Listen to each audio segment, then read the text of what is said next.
There is a bridge in the Netherlands that still stands today, narrow enough that two trucks can barely pass side by side, old enough to remember the thunder of boots and the crack of rifles, and famous enough that a film was made about the battle fought on and around it. Most people who know that story know the British paratroopers who held one end of it for 9 days against everything the German military could throw at them. They know the phrase, "a bridge too far."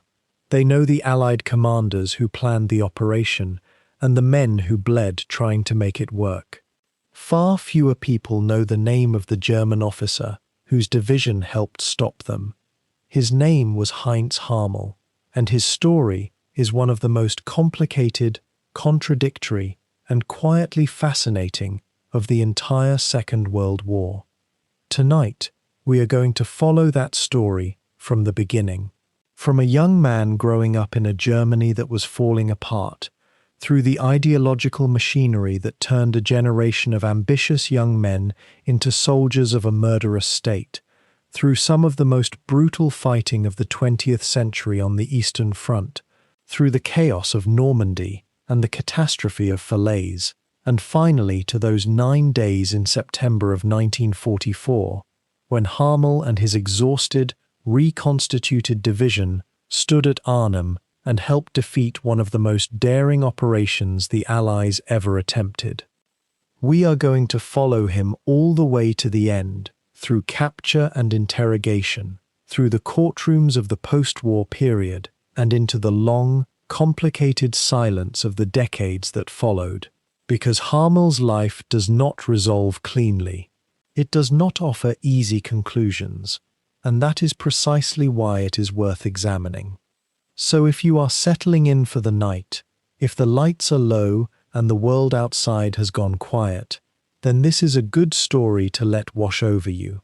Long, detailed, and told at a pace that respects your intelligence and your time. There is no need to follow every date or memorize every unit designation. Just let the narrative carry you. The story of Heinz Harmel is one that rewards patience, and we have plenty of time. Before we go further, a word to those of you who are new here. This channel exists for one specific kind of viewer, the person who finds that history, told carefully and at length, is the best companion for the end of the day. Not summaries, not highlights.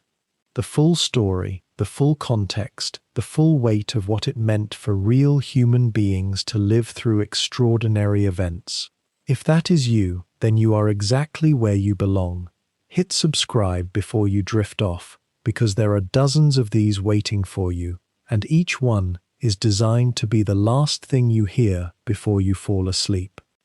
Now, back to Heinz Harmel.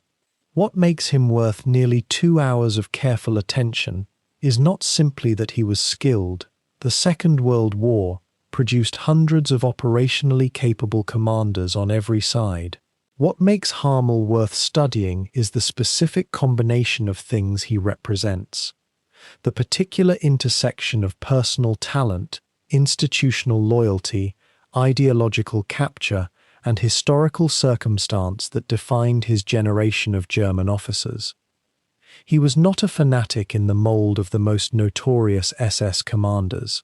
He was not, as far as the historical record shows, someone who sought out atrocities or directed mass murder. He was, in the language his contemporaries used, a soldier's soldier, respected by the men beneath him, taken seriously by the commanders above him, and possessed of a tactical instinct that served him well through circumstances that destroyed lesser officers. And yet, he wore the uniform of the SS. He commanded a division built in part from the occupied populations of Europe, trained within an ideological framework that treated entire categories of human beings as subhuman. He served a regime that was carrying out the Holocaust while he fought its battles. The question of how much he knew, how much he chose not to know, and how much moral weight a man carries simply by being effective within such a system, those questions do not have comfortable answers. We will not pretend they do.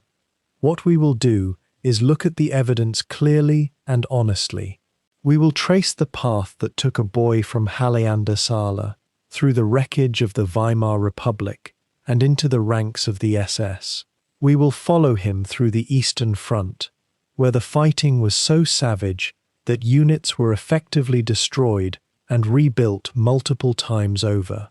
We will watch him take command of the 10th SS Panzer Division Frundsberg and bring it from raw formation to a force that fought at Normandy, survived Falaise, and played a central role at Arnhem. And we will sit with the discomfort of acknowledging that a man can be genuinely capable and genuinely culpable at the same time. That tension between competence and complicity, between the soldier and the system, is at the heart of this documentary. It is, in many ways, one of the central questions that the Second World War forces us to confront whenever we look closely enough at individual lives rather than just at broad historical forces. History is easy when the villains are cartoons and the heroes are uncomplicated. Heinz Harmel was neither. He was a human being, shaped by forces larger than himself, who made choices within those forces, and who was good enough at what he did that his choices had real consequences for real people on both sides of the conflict. The British paratroopers who fought at Arnhem, the men of the 1st Airborne Division who went in expecting a short, sharp operation and found themselves in a grinding urban battle against a far more capable enemy than anyone had anticipated. Those men paid a heavy price, in part because of decisions Harmel made. That is worth sitting with. At the same time, those men were soldiers doing their jobs within a war machine that also caused tremendous destruction. War does not simplify into clean moral equations, and the job of serious history is not to simplify. It is to look. So tonight we look.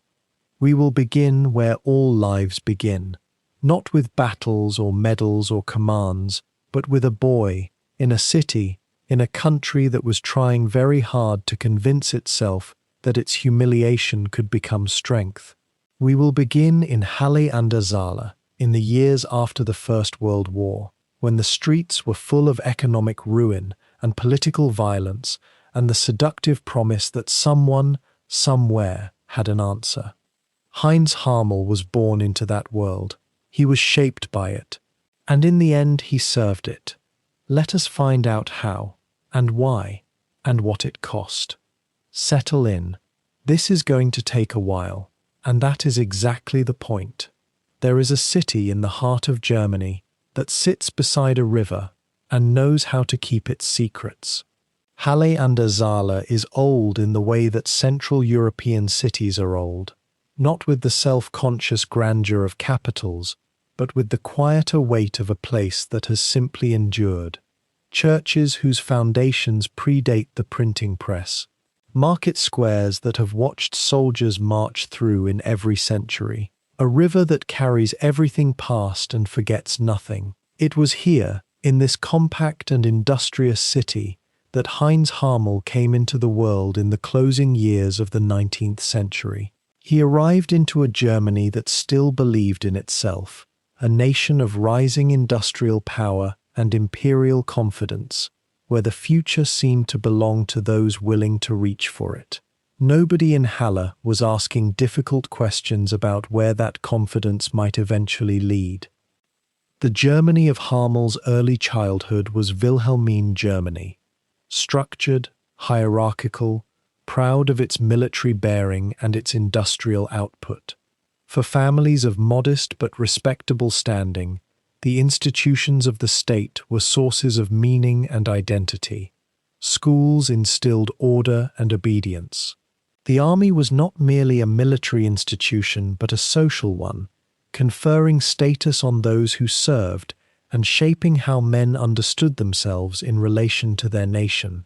The Harmel household, like so many across the German middle classes, would have breathed this atmosphere naturally, without examination. Order was not something to be questioned. It was simply the condition of a civilized life. The world as it existed in those early years of the 20th century felt stable, knowable, and permanent to those living inside it. Then the Great War came, and permanence dissolved overnight. Harmel was still a boy when the guns of August 1914 began their work, young enough to watch the initial euphoria from a child's eye level, crowds cheering, men in uniform waving from train platforms, a shared national conviction that the whole matter would be resolved by Christmas. It was not resolved by Christmas. It was not resolved for 4 more years. By the time the armistice came in November 1918, more than 2 million German soldiers were dead, and the society that had sent them marching with such confidence had been hollowed out from the inside. Harmel would have been at a formative age when that collapse arrived, old enough to understand that something fundamental had broken, young enough that the breaking was all he would ever know of his political world. That timing mattered enormously for what followed.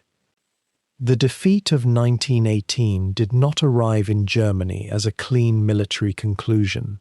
It arrived as something far more disorienting, an internal collapse, a revolution from below, the sudden abdication of the Kaiser, and the proclamation of a republic that almost nobody had asked for.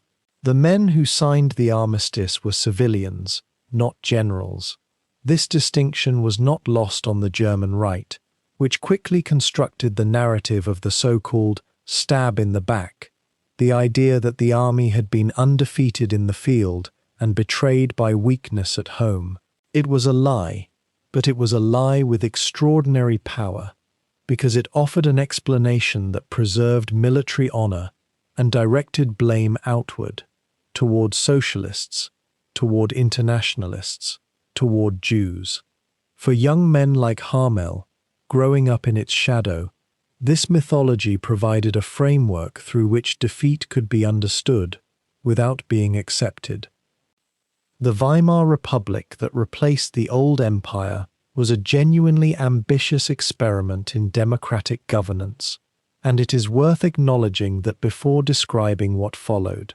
Its constitution was progressive, its civil liberties extensive, its cultural life extraordinary. Berlin in the 1920s produced art, literature, and intellectual achievement that still registers across the world. But the Republic was born in crisis and never quite escaped it. Inflation came first, and came with a ferocity that beggared the imagination. By the worst period of the early 1920s, the currency had collapsed so completely that workers were being paid twice daily so they could spend their wages before those wages lost their value. Middle-class savings accumulated over generations evaporated in months. The psychological damage of that inflation went far deeper than any economic statistic could measure. In Halle, as across Germany's industrial heartland, these upheavals were not abstract political events. They arrived at kitchen tables and in empty shop fronts, and in the faces of fathers who could not explain to their children why work no longer produced security. The social contract that the German middle classes had believed in, study hard, work honestly, respect the institutions of society, and the institutions will protect you, had been torn up and discarded. What replaced it was a grinding uncertainty that produced, in equal measure, political radicalism and desperate longing for restoration. Young men who came of age in this environment absorbed its instabilities into their very sense of self. The question was not whether they would seek some form of resolution, but where they would find it. Harmel's education would have proceeded through this turbulent period, the school years overlapping with the Republic's most chaotic early phases. German secondary education at the time retained the hierarchical rigor of the Wilhelmine era, even as the political context around it shattered. Boys were trained in classical learning, in discipline, in the expectation of service. The gap between the orderly world the schools attempted to project and the disorder visible just beyond the classroom windows was not something that could be easily bridged.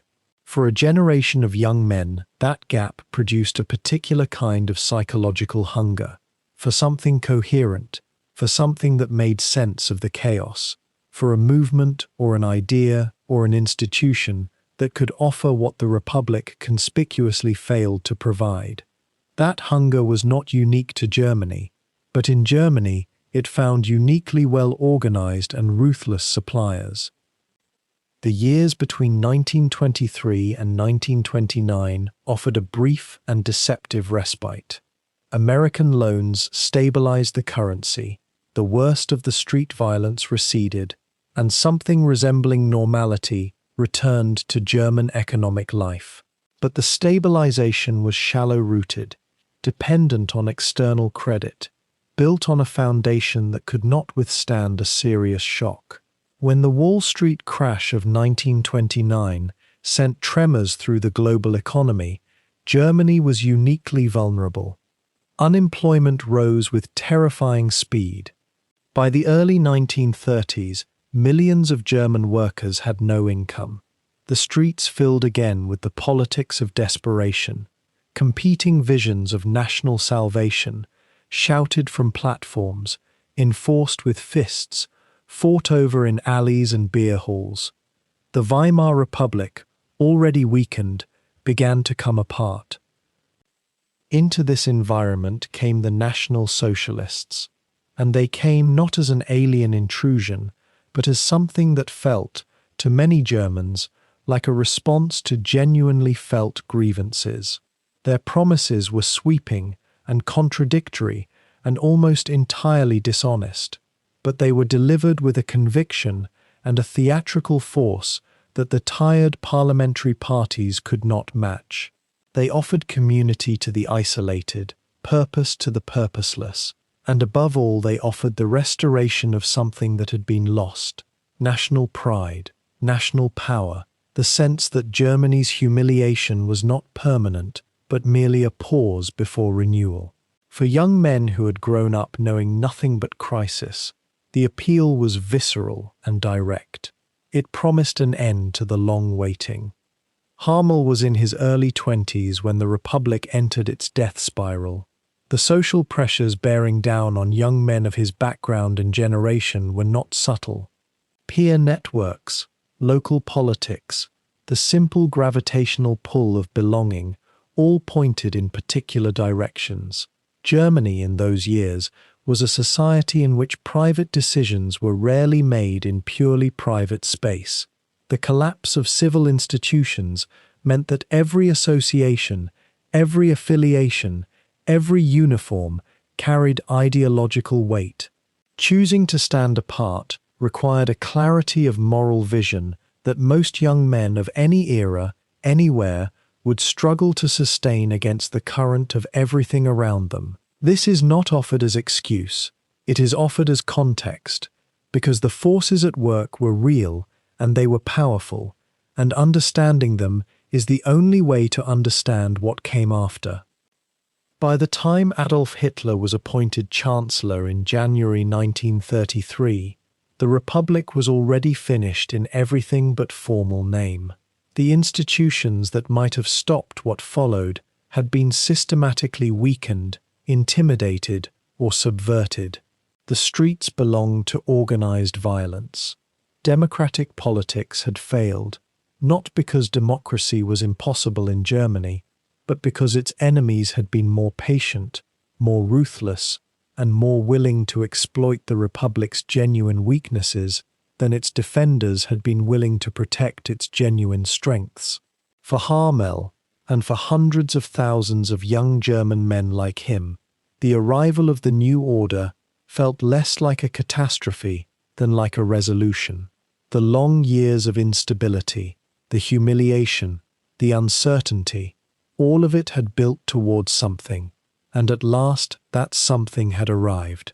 What they could not yet see, or chose not to see, was what it would cost. Not just Germany, not just Europe, but every individual who put on a uniform in its service and called it duty. Germany in the early 1930s was a nation that had forgotten what stability felt like. The Weimar Republic, already wounded by a decade of humiliation, reparations, and hyperinflation, was now being strangled by the Great Depression. Unemployment had surged past 6 million by 1932, and in cities like Halle an der Saale, that number was not an abstraction. It was visible on every street corner, in every breadline, in every father who came home with empty hands. Young men who had grown up watching their parents' world dissolve into chaos were not looking for complexity. They were looking for direction. They wanted someone to hand them a purpose and a uniform to go with it. Into that hunger, the Nazi Party arrived with extraordinary timing, offering not just answers, but an entire identity constructed around order, strength, and belonging. For a young man like Heinz Harmel, standing at the edge of adulthood in a disintegrating republic, the choice of which direction to walk would define everything that followed.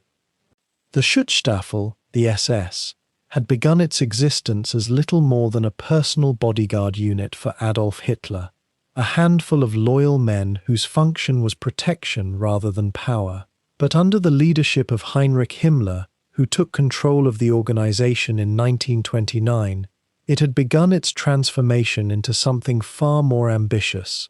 Himmler was not a soldier or a brawler. He was a bureaucrat with a grandiose vision, and he understood that an elite organization needed to look and feel elite before it could become one. He instituted strict physical requirements, ideological screening, and a culture of exclusivity that made membership feel like an honor rather than a job.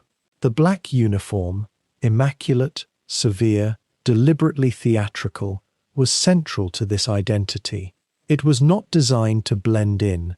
It was designed to be noticed, to communicate belonging to something above and apart from the ordinary machinery of political life.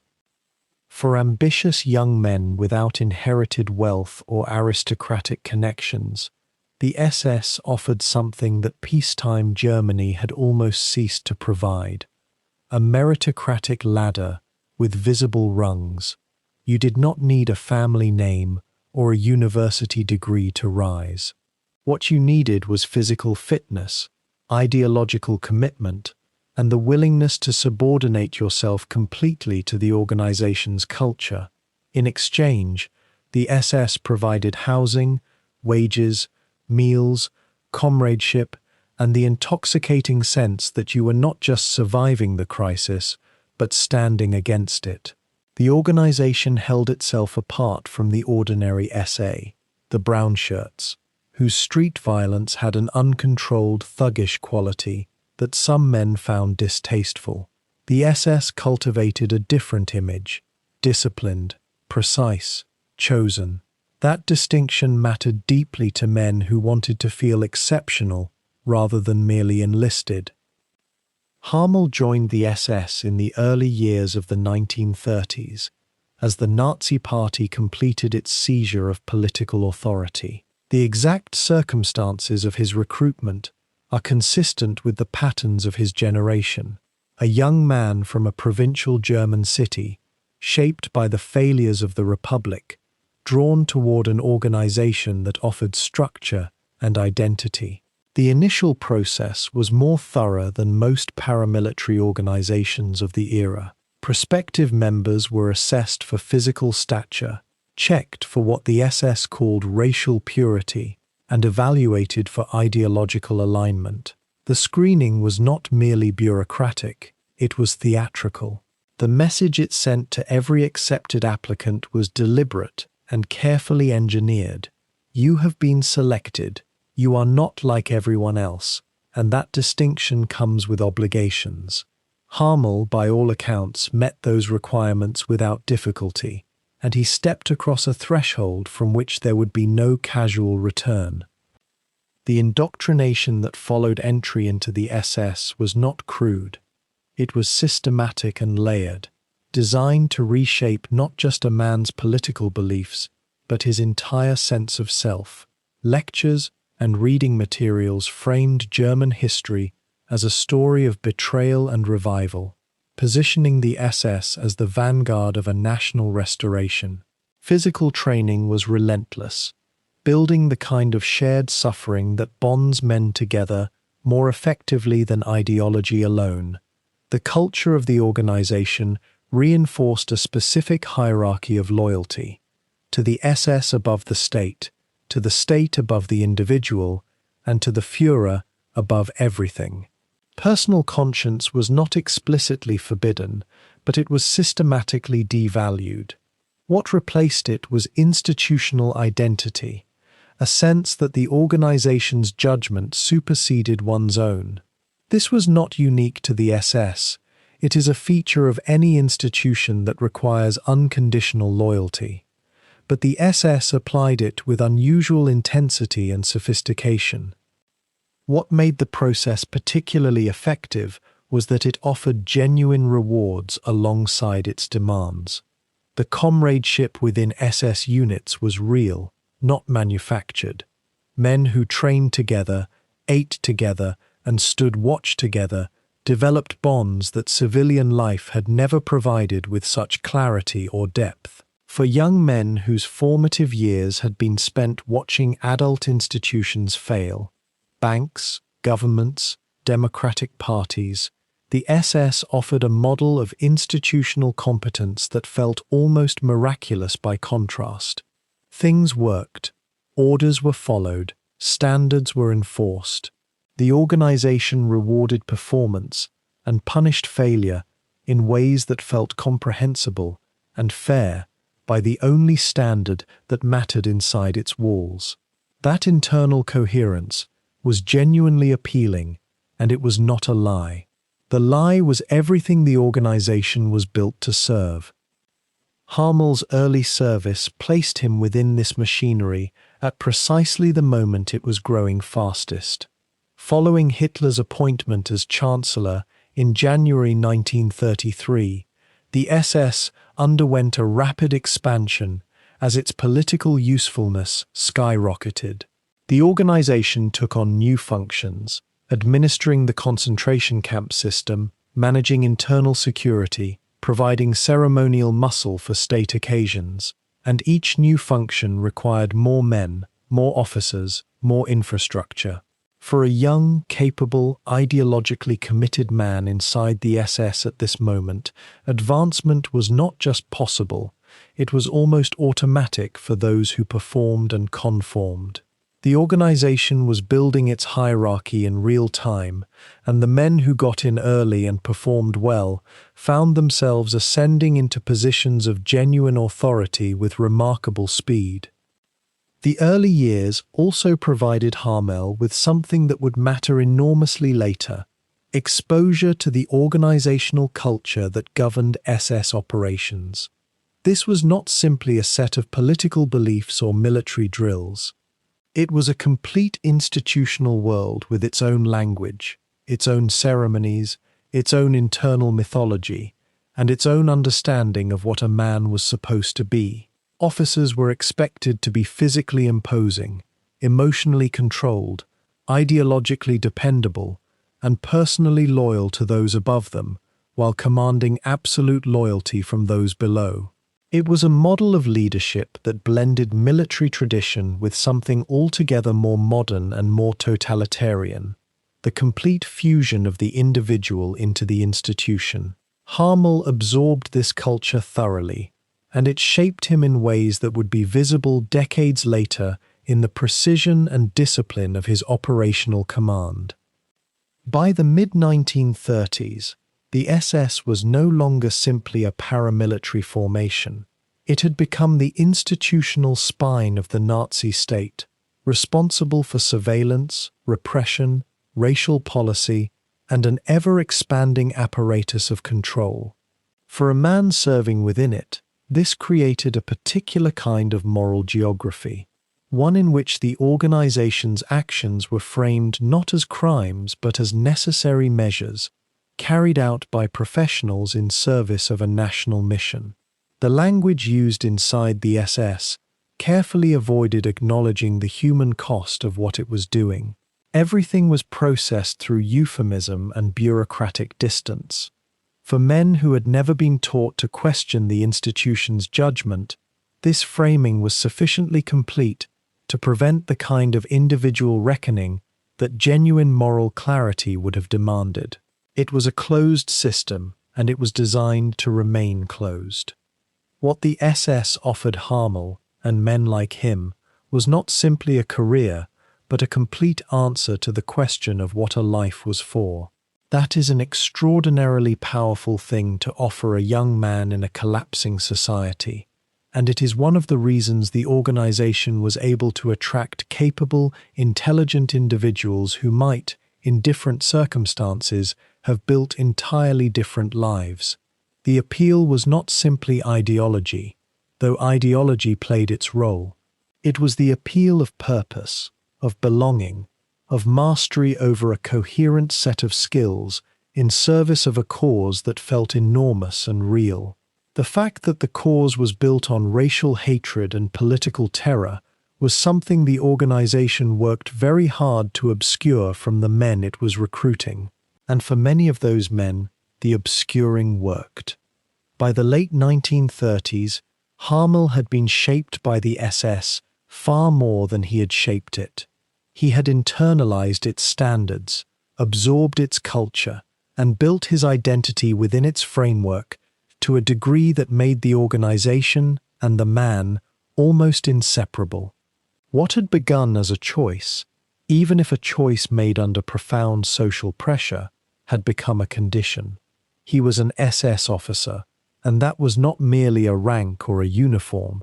It was a complete description of how he understood himself, his obligations, and his place in the world. The black uniform that had first appeared as an answer to the chaos of the Weimar Republic had become the architecture of his life.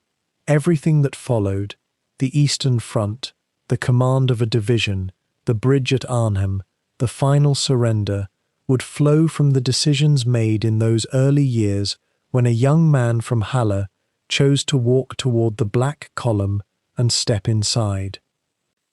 By the mid-1930s, the SS was no longer a fringe paramilitary rabble, guarding rally stages and breaking up political meetings. It had become something far more deliberate, an institution with architecture, with hierarchy, with a carefully maintained sense of its own destiny. For a young man like Heinz Harmel, who had entered this world seeking order and purpose in a country that had offered neither for most of his life, the organization's rapid transformation was not a warning sign. It was a promise being kept. The SS was building itself into a state within a state, and those inside it felt the momentum. Promotions came, responsibilities expanded. The machine rewarded those who moved with it, and Harmel moved with it well. His early years inside the SS had placed him in the company of men who shared a particular kind of ambition, not the loud, brawling ambition of street fighters, but something more composed and calculating. These were men who wore their uniforms with precision, who understood that the organization prized self-control as much as commitment. Harmel fit that culture. He was not the sort of man who drew attention through excess. He drew attention through reliability, through the consistent performance of whatever task was placed before him. In an institution obsessed with the appearance of elite competence, reliability was currency, and Harmel accumulated it steadily. Those who observed him during these years noted a certain quiet intensity, a man who listened more than he spoke, and spoke more precisely than most around him. The late 1930s brought structural changes to the SS that created new pathways for men with officer ambitions. The Waffen-SS, the armed, militarized branch of the broader organization, was expanding with a determination that alarmed conventional Wehrmacht planners, but delighted Heinrich Himmler. Here was the chance to build a parallel army, loyal not to the old officer class of imperial tradition, but to the ideology that the National Socialist state had elevated above all other obligations. For men like Harmel, this expansion was an opening. The Waffen-SS needed officers who could command in the field, men who could translate political reliability into operational effectiveness. Harmel was positioned, by temperament and by training, to become exactly that kind of officer. His progression through the ranks during these years was measured but consistent. He moved through assignments that broadened his understanding of military organization, not always frontline commands, but the kind of administrative and training roles that taught a man how a unit actually functioned from the inside out. He learned how soldiers were fed, equipped, motivated, and disciplined. He learned the machinery beneath the spectacle, and that knowledge would prove more valuable than any single act of battlefield bravery. The SS system was producing officers at speed in this period, many of whom would burn bright and collapse under the pressures of actual warfare. Harmel was not among those who burned out quickly. He built himself carefully, like a man who understood he was in for a long campaign. His reputation within the organization grew through these assignments, not because he sought recognition, but because the work simply spoke for itself. Officers who served alongside him during this period consistently noted his attention to the condition of the men under his responsibility, their training quality, their morale, their physical state. This was not softness. In the SS culture of this era, a commander who allowed his unit to deteriorate was not a compassionate man, he was a weak one.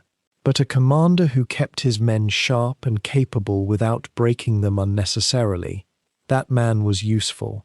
Harmel understood the distinction instinctively, and it made him stand out in a formation that sometimes confused brutality with effectiveness. By the time the Second World War began in September of 1939, Harmel had reached a point in his career where the coming conflict represented not a disruption to his trajectory, but an acceleration of it. The invasion of Poland opened the military career proper for hundreds of SS officers who had until that point existed in the ambiguous space between soldier and policeman. Real warfare demanded real command, and the men who could deliver were quickly identified and elevated. Harmel's role in the early months of the war gave him his first genuine operational experiences, contact with enemy forces, the challenge of maintaining unit cohesion under fire, and the sobering encounter with what warfare actually looked like when it escaped the rehearsed boundaries of peacetime training. He was not untested by the time the greater conflicts arrived. He had begun to learn. The campaign in France in 1940 reinforced certain lessons that the Polish campaign had introduced. Speed mattered. Logistics mattered. The ability to make decisions quickly with incomplete information was the difference between a commander who succeeded and one who hesitated into catastrophe. Harmel absorbed these lessons from a position that gave him enough proximity to the action to understand them without yet carrying the full weight of divisional command. He was being prepared in the way that all effective military institutions prepare their most promising officers, by exposing them to increasing levels of responsibility while keeping the margins of error just wide enough for recovery. He was rising, but not so fast that the rise itself became a danger. Germany's string of early victories, Poland, France, the Low Countries, the Balkans, created an atmosphere within the SS that was difficult to describe without understanding the genuine euphoria of those years. Men who had spent their formative lives in a Germany humiliated and broken now found themselves at the center of the most dramatic military expansion Europe had seen in a generation. The feeling was intoxicating, and it shaped the psychology of the entire officer corps. Harmel was not immune to this atmosphere. No one inside that machine was.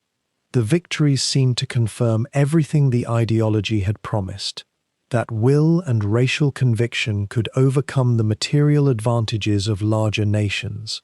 It was a dangerously seductive conclusion, and its consequences were years away from becoming clear. His promotions during this period came with growing command responsibility, which brought Harmel into direct contact with the complicated administrative reality of leading SS formations. These were not simple military units. They existed within an overlapping web of party authority, Wehrmacht rivalry, Himmler's personal obsessions, and the demands of an ideological organization that expected its soldiers to embody a particular vision of German manhood.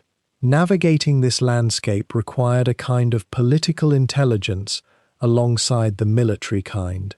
Harmel demonstrated both. He understood which battles to fight within the system and which to absorb quietly. This instinct for institutional navigation would serve him repeatedly in the years ahead, when the commands he received would sometimes conflict with the realities his soldiers faced on the ground. The training he oversaw and participated in during the late 1930s and early war years was genuinely rigorous by the standards of the era. The Waffen-SS invested heavily in creating soldiers who could operate with initiative, small unit leaders capable of making decisions without waiting for orders from above. This doctrine reflected both the broader German military philosophy of mission command and the SS's specific desire to distinguish its formations from what it dismissively portrayed as the conservative rigidity of the Wehrmacht. Harmel was a product of this training culture and a transmitter of it. The men who served under him in these years were receiving, through his example and his standards, the preparation that would eventually matter enormously when they all arrived at places like the Eastern Front, where everything they thought they knew about warfare would be challenged down to its foundations. By the time Germany turned east in June of 1941, and the full catastrophic weight of Operation Barbarossa was set in motion, Harmel stood at a particular kind of threshold. He was experienced enough to understand what large-scale military operations required. He was capable enough to have earned the confidence of the men above him and the respect, if not always the warmth, of the men below him. He was ideologically embedded in an institution that was about to be tested in ways no one fully anticipated, and he was young enough, conditioned enough by the decade of expansion and victory he had lived through, to believe that what lay ahead could be mastered by the same qualities that had carried him this far. The Eastern Front would answer that belief. It would answer it in blood and frozen earth, and losses so vast they strained the human capacity for comprehension. But all of that was still ahead, for now the ranks had been climbed, the reputation had been earned, and the road east was opening wide. The summer of 1941 arrived with a violence that no previous European conflict had ever approached. On the 22nd of June, more than 3 million German soldiers crossed into Soviet territory along a front stretching roughly 3,000 kilometers from the Baltic coast to the Black Sea.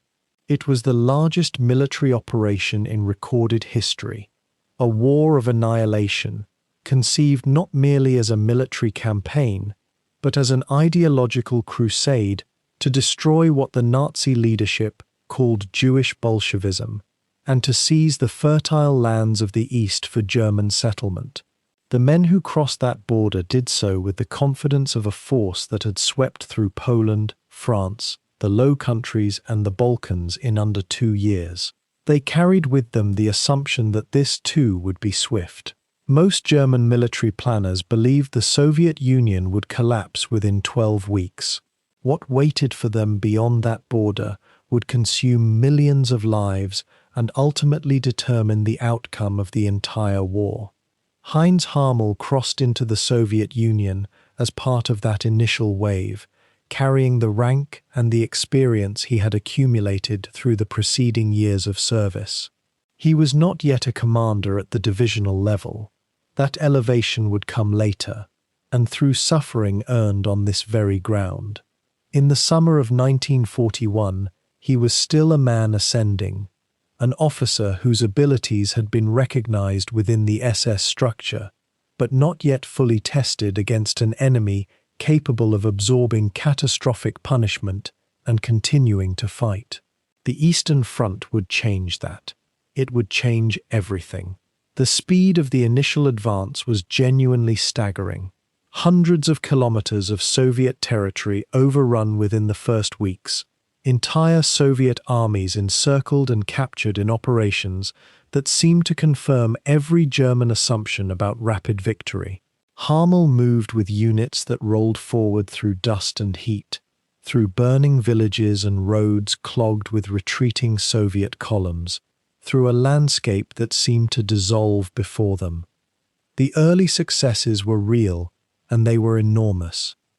In the opening months, German forces captured more than 3 million Soviet prisoners, destroyed thousands of aircraft, and advanced to depths that would have been inconceivable in any Western European theatre. The encirclements at places like Minsk and Kiev were military achievements of a scale rarely seen in modern warfare. For officers like Harmel, participating in this advance carried a heady momentum, the sense that the strategic vision driving the campaign might actually be sound, that the Soviet colossus might in fact crumble under sufficient pressure. But the distances were revealing something that the maps in German headquarters had not adequately conveyed. Every kilometer of advance stretched supply lines further, wore down vehicles and horses and men, and brought German forces deeper into a country whose sheer geographical scale had broken previous invaders. The roads turned to mud after rain. The heat of August gave way to the chill of September, and September's chill gave way to something far more ominous. What made the Eastern Front qualitatively different from anything Harmel or any of his contemporaries had encountered was not simply the scale, it was the nature of the fighting itself. Soviet resistance, though disorganized and catastrophically costly in the opening months, never fully broke. Individual Soviet units fought to destruction with a tenacity that German soldiers found simultaneously baffling and frightening. The Soviet soldier, often poorly equipped and sometimes thrown into battle with inadequate training, nonetheless demonstrated a willingness to absorb losses that no Western European army had shown. German after-action reports from this period speak again and again of positions held until the last man, of counterattacks launched by forces that should have been incapable of offensive action, of prisoners who showed signs of extraordinary hardship yet maintained a composure that unsettled their captors. The enemy Harmel was fighting was not the enemy that German military doctrine had been designed to defeat quickly. For Harmel personally, the Eastern Front represented the most demanding professional transformation of his career to that point. The gap between training, ideology, and the actual experience of sustained combat in Soviet conditions was vast. Staff work, parade ground precision, and the bureaucratic machinery of the SS were all very different things from commanding men through the reality of what the Eastern Front demanded. He would have experienced the particular burden that falls on officers caught between impossible orders from above and the immediate welfare of the men below, orders to advance when the men were exhausted, to hold when holding meant certain death, to maintain the appearance of controlled military operation in conditions that were anything but controlled. The Eastern Front stripped away the theoretical and left only the visceral. Officers who could manage that gap survived. Those who could not were replaced, broken, or killed. Autumn brought the great German push toward Moscow, an operation the German High Command hoped would finally deliver the decisive blow that summer had somehow failed to provide. Harmel's unit moved with the general advance, through landscapes that were beginning to change in ways that German soldiers found deeply unsettling.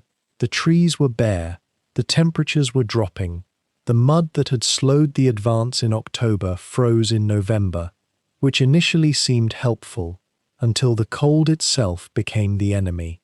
German forces had not been adequately equipped for a winter campaign because the planners had not believed a winter campaign would be necessary. Men fought in uniforms designed for a summer war against temperatures that fell to 20 and 30 degrees below zero. Weapons jammed, engines refused to start.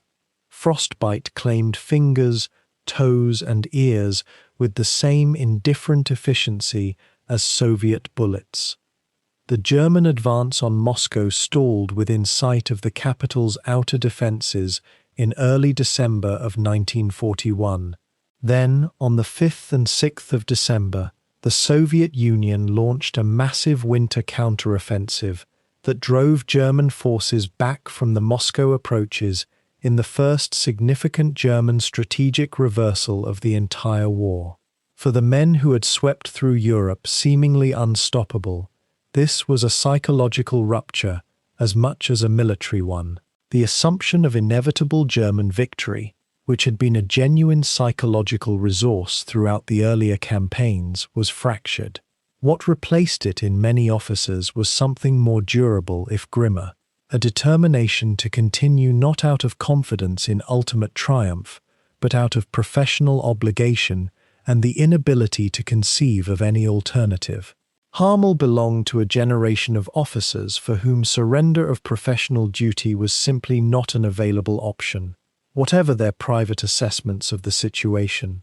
The winter of 1941 into 1942 was among the most brutal periods any German soldier on the Eastern Front would endure. Units that had advanced so confidently in the summer were now fighting defensive actions in temperatures their equipment had not been designed to handle, against an enemy who was better prepared for the conditions and reinforced by fresh divisions from Siberia that Soviet intelligence had confirmed were no longer needed against Japan. German lines bent, broke in places, and were restored only through desperate improvisation and the personal exertions of officers at every level. Harmel's conduct during this period, his ability to maintain unit cohesion and continue effective tactical command in conditions of extreme physical hardship, contributed to a reputation within SS circles as an officer of genuine quality, not the parade ground kind, but the far rarer kind that functions when everything else has stopped functioning. Spring brought a temporary stabilization, a chance to breathe, to count losses, to absorb replacements, and to attempt the reconstruction of formations that had been ground down to fractions of their original strength. For Harmel, this period offered something else as well, the opportunity to consolidate lessons that only direct combat command can teach. He had learned about the relationship between logistics and operational possibility, about how quickly the most carefully planned advance can unravel when supply fails. He had learned about the physical limits of infantry in sustained combat, about how many consecutive days a man can fight effectively before his judgment begins to fail him. He had learned about the Soviet Army's particular character, its capacity for absorbing loss that would have broken any Western European force, combined with moments of catastrophic organizational collapse that could be exploited if an officer was quick and resourceful enough to see the opportunity. These were lessons that could not be found in any manual. They were purchased at the cost of his own youth and the lives of the men around him. By 1942, the German war in the East had settled into a pattern that bore almost no resemblance to the lightning campaign that had been promised. The distances were too great, the enemy too numerous, the resources too strained.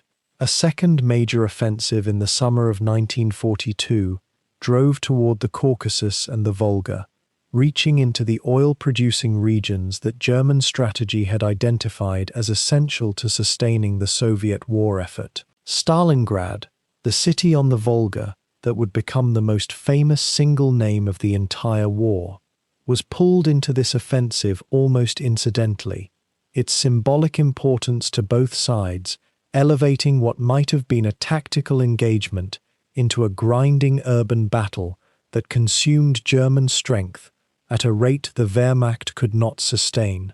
Harmel was not at Stalingrad itself, but the disaster there cast its shadow across every German unit on the Eastern Front. When an entire German field army ceased to exist in February of 1943, the strategic reality of the war could no longer be honestly interpreted as anything except a German defeat in progress. What the Eastern Front made of Heinz Harmel by the end of this period was something substantially different from what had arrived at the Soviet border in the summer of 1941. The confident momentum of the early campaigns had been replaced by a hardened operational realism, an officer who understood exactly what forces could and could not accomplish, who measured possibility not in the optimistic language of high command directives, but in the concrete arithmetic of available men, ammunition, and kilometers of exposed flank. He had learned to read ground quickly, to identify the positions that could be held and those that could not, to preserve the core of a fighting force even while surrendering ground that could not be defended. These were not the skills that ideology had prepared him for. They were skills the Eastern Front had forced upon him with a brutal pedagogical efficiency that no training program could replicate. The Eastern Front also did something to the men who survived it that rarely appears in official military histories. It created a bond between officers and their soldiers that transcended the formal hierarchy of rank and institution. Men who had endured the Russian winter together, who had pulled each other from frozen foxholes and shared the last of their rations in positions that seemed entirely cut off from any possibility of relief, formed attachments that were at once the most human thing about the entire terrible enterprise and also the mechanism that kept a criminal state's military machine operational long past the point of rational hope. Harmel understood this bond and would depend on it in the years ahead. The men who followed him out of Russia and eventually into France and the Netherlands were, in some meaningful sense, the product of everything the Eastern Front had done to them. They were diminished in number, aged far beyond their years, and stripped of every illusion. But they were also, within the narrow and morally compromised context of their service, extraordinarily capable. That capability would next be tested against an entirely different kind of war, on an entirely different kind of ground, where the enemy would come not from the frozen east, but from across the English Channel. By the winter of 1942, the Eastern Front had become something that defied the language men used to describe war. It was no longer a campaign in any conventional sense, no clear objectives seized, no enemy lines broken and held, no triumphant advance that ended in a captured capital or a signed treaty. What remained was something older and more pitiless, a contest of endurance played out across distances so vast that supply lines frayed to breaking point, and a cold so absolute that machinery failed, wounds froze before they bled, and men lost fingers and toes to the weather before the enemy ever found them. Heinz Harmel was somewhere inside all of that, a commander whose career had prepared him for war as Germany understood it, precise and aggressive, built on speed and shock. What the Eastern Front offered instead was neither speed nor clarity. It was mud and ice and the slow arithmetic of attrition. Every lesson he had absorbed in training, every tactical principle drilled into the officer corps of the Waffen-SS, was now being tested against conditions that rewrote the rules entirely. The German military had entered the Soviet Union expecting something manageable.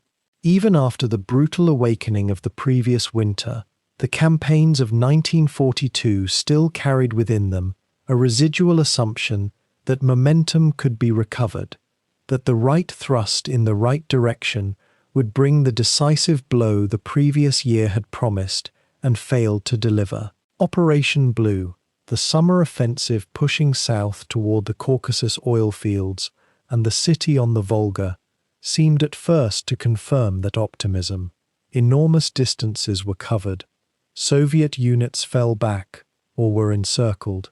On maps drawn in distant headquarters, the arrows moved with satisfying authority. But Harmel and the men around him could see what the maps could not show: the stretched supply columns, the exhausted infantry, the vehicles cannibalized for spare parts that no longer arrived from factories already straining under the demands of a war grown beyond all original calculation. The campaign was consuming Germany faster than Germany was consuming the Soviet Union, and the summer of 1942 made that truth harder and harder to ignore. Harmel's operational responsibilities during this period placed him at the intersection between orders issued from above and the physical reality endured below. That intersection was where command became genuinely difficult, not because decisions were intellectually complicated, but because the men executing those decisions were being destroyed faster than they could be replaced. The Waffen-SS formations, including those Harmel served alongside and would soon lead, were regarded by the German military hierarchy as shock troops, units to be fed into the most dangerous points in the line when conventional forces had already broken or bent. That reputation carried with it a particular kind of burden. To be considered among the best was to be sent to the worst places. Harmel had built a career on being capable, on being trusted, on delivering results under pressure. Now the pressure was of a different order entirely, and the results demanded were often simply survival, his unit's survival, the survival of a position, the survival long enough for the next order to arrive. The fighting that characterized 1942 and into 1943 was not the dramatic clash of armies that popular imagination assigns to the Eastern Front. Much of it was grinding, incremental, and hideously costly in ways that rarely produced anything that could be reported as a victory. Villages changed hands multiple times, often reduced to rubble before either side had any particular use for them. Counterattacks were ordered against positions that could not realistically be taken, because the order had been issued, and to disobey it was to risk something worse than failure. Men moved forward across open ground swept by fire and did not come back, and their replacements arrived weeks later, younger and less experienced, thrown into the same positions and given the same orders by commanders who had watched the previous attempt fail. Harmel understood the machinery of this process from the inside. He had to sign the orders, speak to the men before they went, and account for them afterward in the cold columns of a casualty report. The losses were staggering in a way that official language struggled to contain. A formation that went into battle at full strength might emerge from a week of heavy fighting at half that number, and half again from the week after that. The arithmetic worked relentlessly against German forces, whose manpower pool, already finite, was being drawn on simultaneously across multiple fronts. The Soviet Union, by contrast, appeared to generate new armies from somewhere beyond the horizon, units that arrived poorly equipped and sometimes barely trained, but in numbers that absorbed punishment and kept coming. German soldiers who had fought in the campaigns of 1940 and 1941, who had known what it felt like to be the faster, harder-hitting force, now found themselves watching an enemy grow stronger as they grew weaker. It was a psychological blow as much as a material one, and it registered in every formation that had been in the East long enough to take the measure of the change. For a commander of Harmel's temperament and training, the emotional weight of this period was not something that found easy expression. The culture of the Waffen-SS was one of performance, of iron self-discipline, of demonstrating through outward composure that the demands of command had not broken the man bearing them. Grief was not a framework the institution offered for the deaths of subordinates. Loss was processed through the language of sacrifice, of duty, of fallen comrades whose memory demanded continued effort rather than mourning. Whether Harmel genuinely inhabited that framework, or whether it simply provided the vocabulary within which feelings too large for direct acknowledgement could be managed at a distance, that question belongs to the interior life of a man the historical record cannot fully reach. What is clear is that he kept functioning, kept commanding, kept making decisions at a tempo that allowed no pause for reflection on what those decisions cost. The strategic catastrophe at Stalingrad, which reached its conclusion in the first months of 1943, changed the texture of the entire war in ways that were felt immediately in the formations along every section of the front. The surrender of an entire German army, something so outside the framework of what German military culture permitted that officers received the news in disbelief before accepting its reality, was not merely a military defeat. It was a statement about the shape of the war going forward, a point past which certain assumptions could no longer be maintained. Among those assumptions was the belief that German tactical excellence could compensate indefinitely for material disadvantage. It could not. Stalingrad demonstrated this with a finality that could not be argued away by those who had watched it happen from the field. Harmel emerged from this period having absorbed something that would define the rest of his command career, a deep, almost instinctive understanding of how to fight a war that could not be won in the conventional sense. This was not defeatism. The Waffen-SS tolerated nothing that could be named defeatism, but rather a kind of hard pragmatism about what military effectiveness actually meant when strategic victory was no longer available. It meant preserving unit coherence under extreme pressure. It meant understanding when to hold and when to retreat without orders, buying time with positions that could not ultimately be held. It meant keeping men alive long enough to fight the next engagement, because the next engagement would also need to be fought. These were not the skills that military academies taught in their formal curricula. They were learned from the ground, paid for in the deaths of men who did not come back. The retreat from the Donets and the defensive battles of the late winter and spring of 1943 showed German forces operating with considerable tactical skill, even as the strategic picture worsened. Field commanders up and down the front, Harmel among them, became expert practitioners of the kind of mobile defense that senior planners in Berlin found difficult to authorize because it required trading ground for time, and trading ground, in the ideological vocabulary of the regime, carried the stink of weakness. The tension between tactical necessity and ideological expectation was a constant feature of command life on the Eastern Front, and it wore on men in ways they were not permitted to openly discuss. Orders to hold positions beyond any rational military justification arrived regularly, and the consequences of disobeying them were severe enough that most commanders complied, watched the predictable disaster unfold, and filed their reports in the language of duty. What the Eastern Front ultimately produced in Heinz Harmel was a commander defined by a particular quality of coldness, not cruelty, but a kind of depressurized emotional register that allowed him to function at high operational tempo, regardless of what was happening around him. He had watched enormous formations dissolve, He had sent men forward into fire from which they did not return.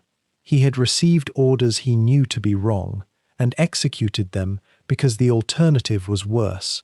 And through all of it, he had kept his unit cohesive enough to be of use, which in the calculus of the Eastern Front was itself a form of success.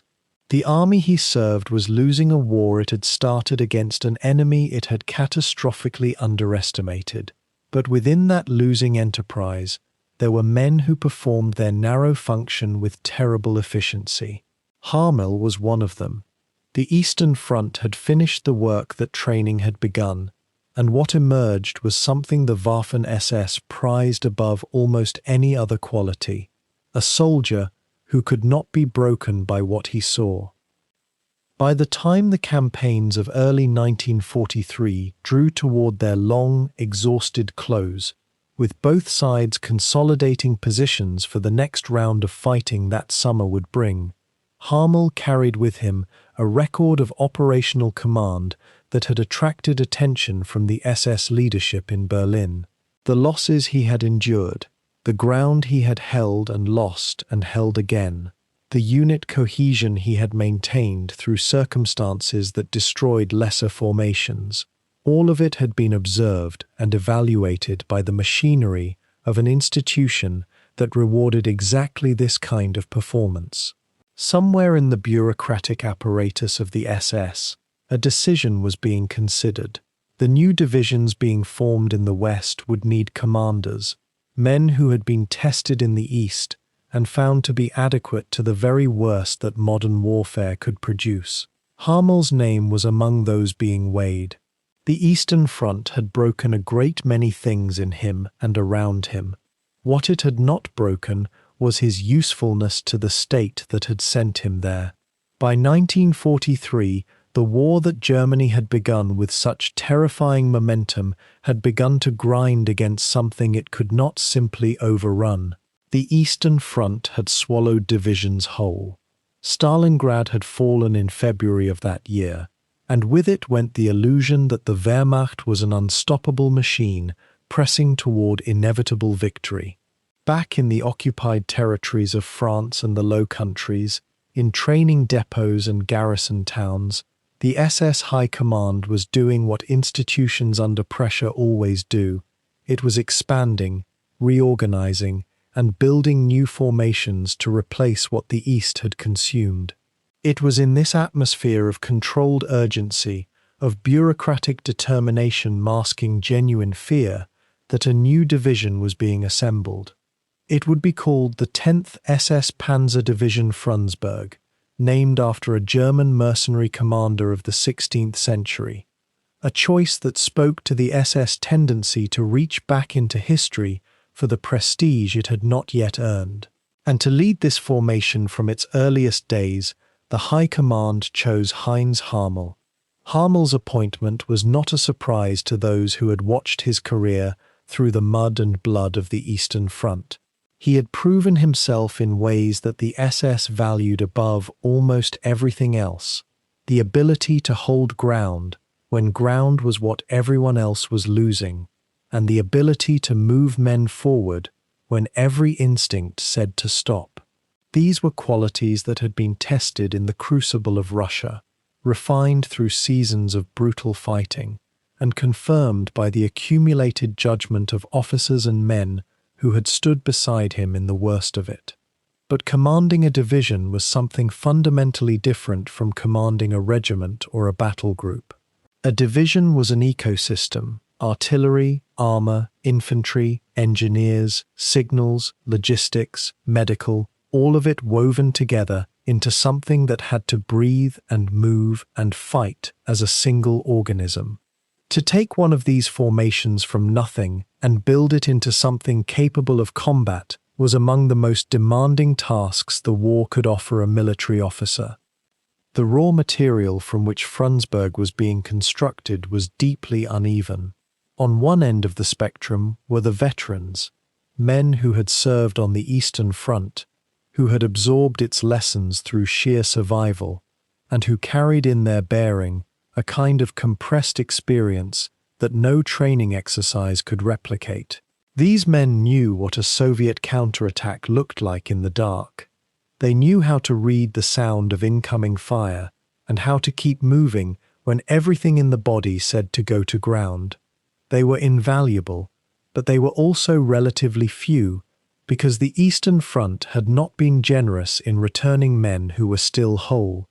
On the other end of the spectrum were the recruits, young men drawn from occupied Europe, from Germany, from the ethnic German communities scattered across the continent that the SS had been mining for personnel as the war grew larger and the population of willing volunteers grew smaller. Many of these men had never fired a weapon in earnest. Some barely spoke German. Harmel understood that he could not simply will these groups into coherence. The veterans had to become a kind of institutional memory for the formation, their experience distributed throughout the units, their habits and instincts passed sideways and downward to men who had none. This was not a natural process. Veterans and raw recruits occupy different psychological worlds. The veteran's confidence can harden into contempt. The recruit's eagerness can curdle into resentment. Harmel's task was partly organizational and partly human, to create conditions in which experience flowed rather than pooled, in which the formation developed something like a shared identity before it was tested by anything real. The name Frundsberg helped, in the way that names always help. It gave the formation something to point toward, a lineage it could claim, however tenuously, as its own. Training began in earnest across 1943, conducted primarily in occupied France, where the distances were manageable and the enemy was not yet present in force. The world of training was monotonous by design, repetition being the mechanism through which the body learns what the mind forgets under stress. Soldiers drilled on movement under fire. Tank crews ran their vehicles through approach sequences and hull-down positions. Artillery teams learned to communicate with forward observers across distances where mistakes meant shelling their own men. Engineers practiced bridging operations. All of it was pointed toward a theoretical battlefield that would, in the minds of the planners, look like something they could predict and prepare for. That battlefield, when it finally arrived, would look like nothing they had imagined. The armor at the core of Frundsberg was itself a statement of institutional ambition. A Panzer Division required tanks, and tanks in 1943 were not simple things to produce or allocate. Germany's industrial base was under strain. The competing demands of multiple fronts were ferocious, and the SS competed with the Wehrmacht for resources in ways that were never entirely settled and never entirely comfortable. What Frundsberg received was a combination of what could be spared and what could be justified. Machines that were capable but that reflected the broader constraints of a war economy that was beginning to feel the pressure of fighting everyone, everywhere, simultaneously. Harmel would have to do more with these machines than they were, on paper, designed to do. The division's formation also carried within it a reality that no official document would state plainly, that the Waffen-SS, whatever its operational reputation, was an arm of a state engaged in systematic atrocity. The men being assembled under Frundsberg's banner were being drawn into a military structure that could not be separated from the ideological machinery it served. Some of these men were ideological true believers. Others were soldiers who wanted to fight in a unit with a reputation for competence and who had made their peace with the institution surrounding it. Some simply had little choice in the matter. Harmel himself was a product of this system, shaped by it, advanced by it, loyal to it in the functional sense that men who rise within institutions become loyal to them. The division he was building would be used by that system for purposes that extended well beyond anything a military professional might term legitimate. By the time Frundsberg began to approach something resembling operational readiness, The strategic situation had continued to deteriorate in ways that compressed the time available for the luxury of preparation. The Eastern Front demanded everything it could get. Allied pressure in the Mediterranean was forcing German planners into uncomfortable calculations about where divisions could be concentrated and where they could merely be present.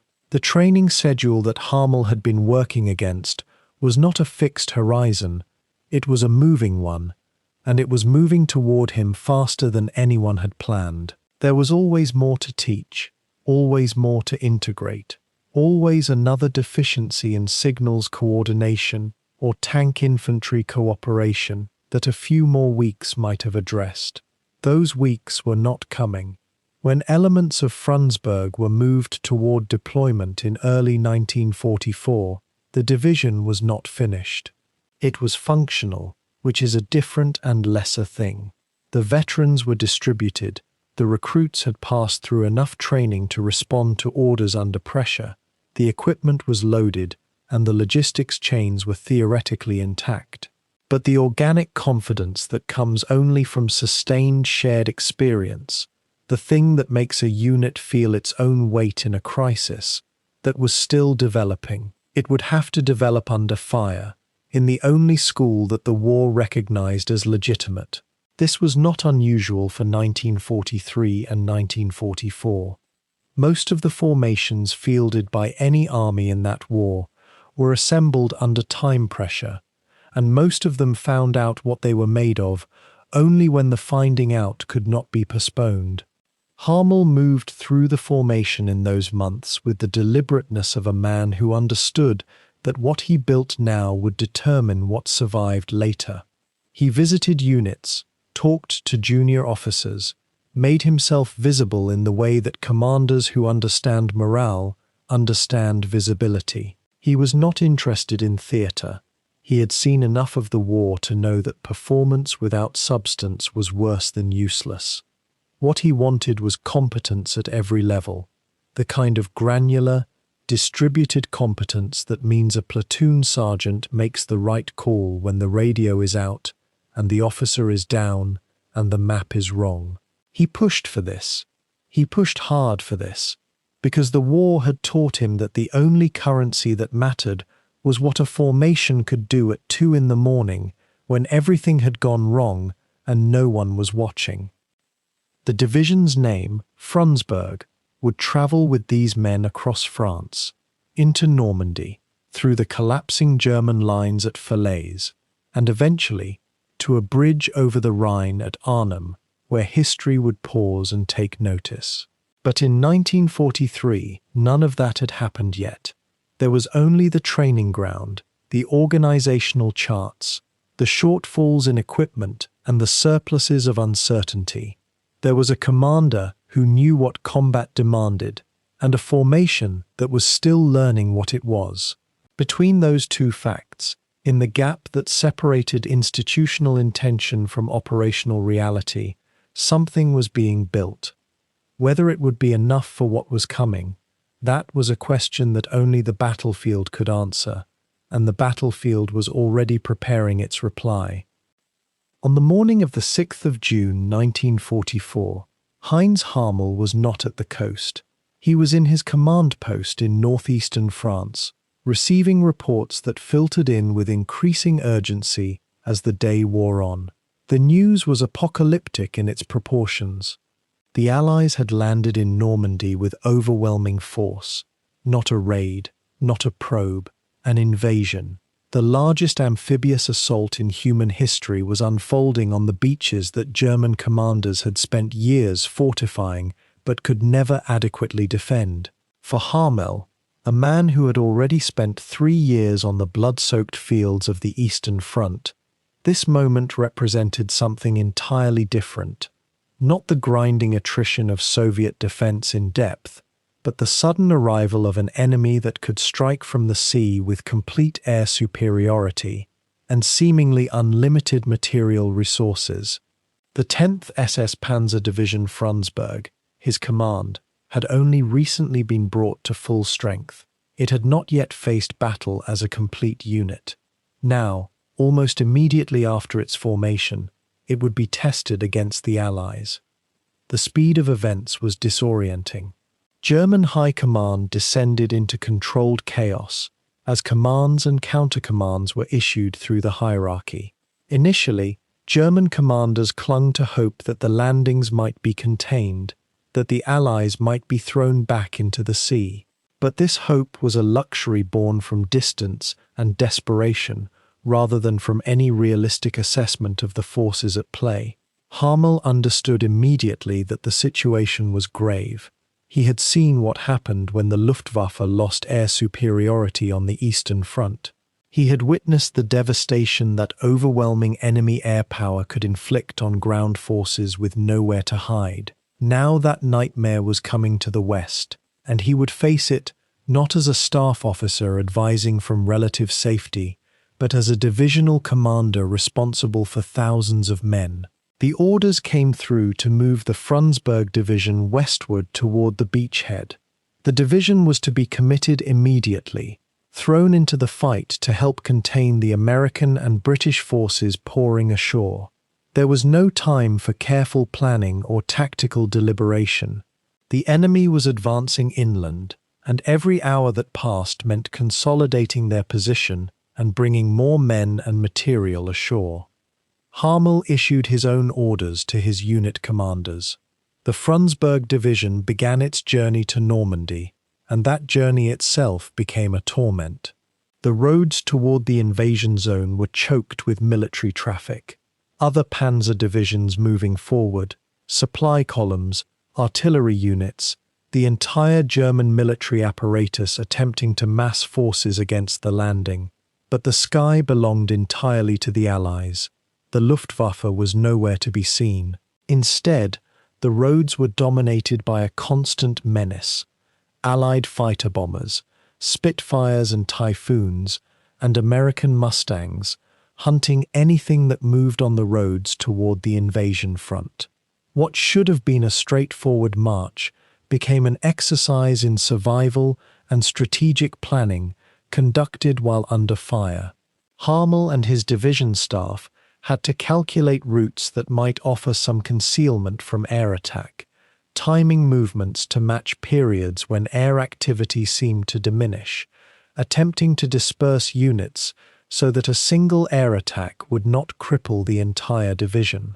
It was like trying to move a massive organism through a landscape dominated by predators that hunted by sight. Every vehicle column represented a target. Every concentration of troops was a magnet for Allied air power. The experience was dehumanizing in its way. For German soldiers, accustomed to a certain standard of military professionalism and order, the necessity of abandoning daylight movement and attempting to operate only at night or in low visibility conditions was profoundly frustrating. Units became separated, coordination suffered. The rigid discipline that German military culture prided itself upon began to fray under the pressure of constant air attack and the chaos of movement through a landscape where the enemy controlled the skies. Harmel had to adapt his command methods to circumstances that no amount of pre-war training could adequately prepare a man for. He had to manage fear among his soldiers while maintaining the fiction that their officers understood the situation and could lead them to some form of victory. It was a commander's burden unlike anything he had faced before. In Russia, at least, the enemy had been on the ground. Here, the enemy was everywhere above, invisible until the moment of attack, unstoppable once the first bombs and bullets began falling.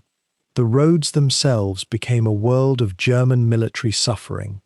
Burned-out vehicles lined the route, evidence of earlier attacks. Wrecked supply trucks sat abandoned in ditches, their cargo scattered across the roadside or consumed by fire. The bodies of soldiers killed in air attacks sometimes remained where they had fallen, a constant reminder to the marching columns of the price of movement. Harmel's division moved in stages, advancing several kilometers and then halting, waiting in concealment for darkness or for some meteorological reprieve from the constant threat overhead. The psychological effect on young soldiers, many of whom had never experienced combat before Frundsberg was committed, was severe. These men had trained for armored warfare, for rapid maneuver and offensive operations.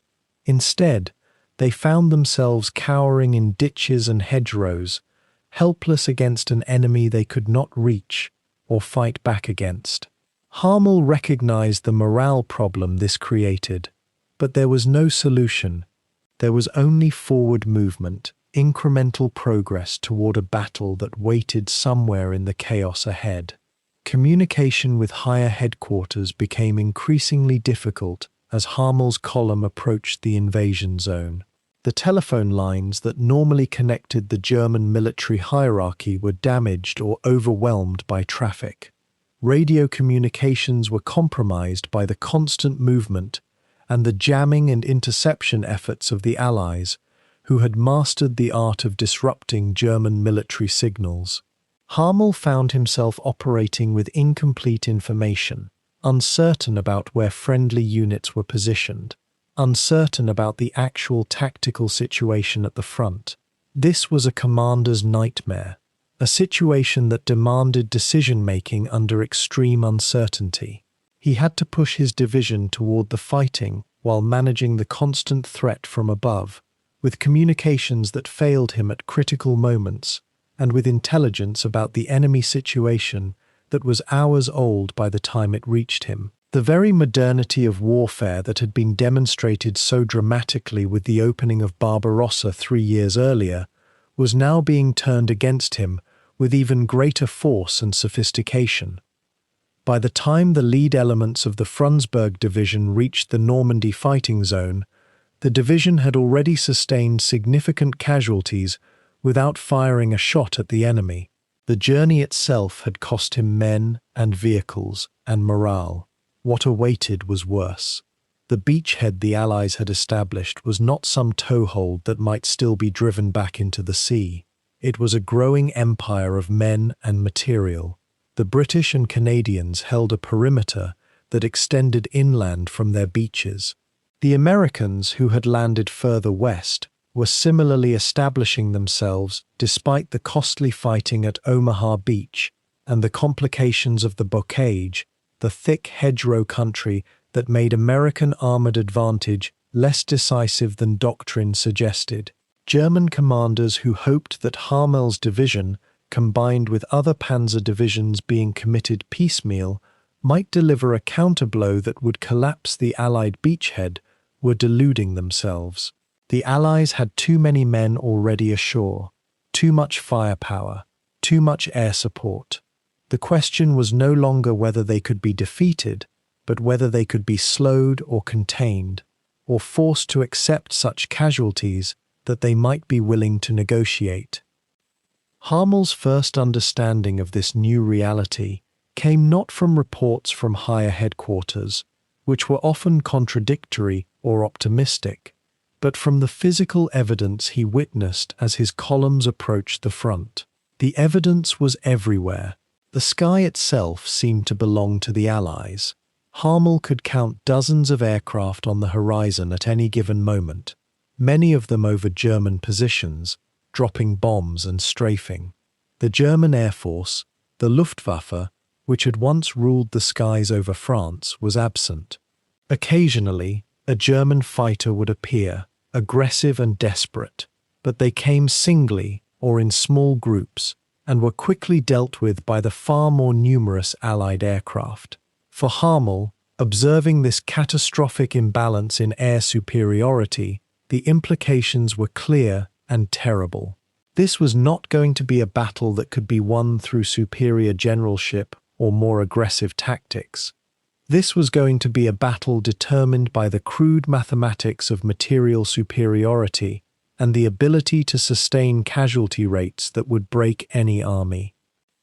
As Harmel moved deeper into the Normandy zone, he began establishing forward observation posts to assess the tactical situation directly.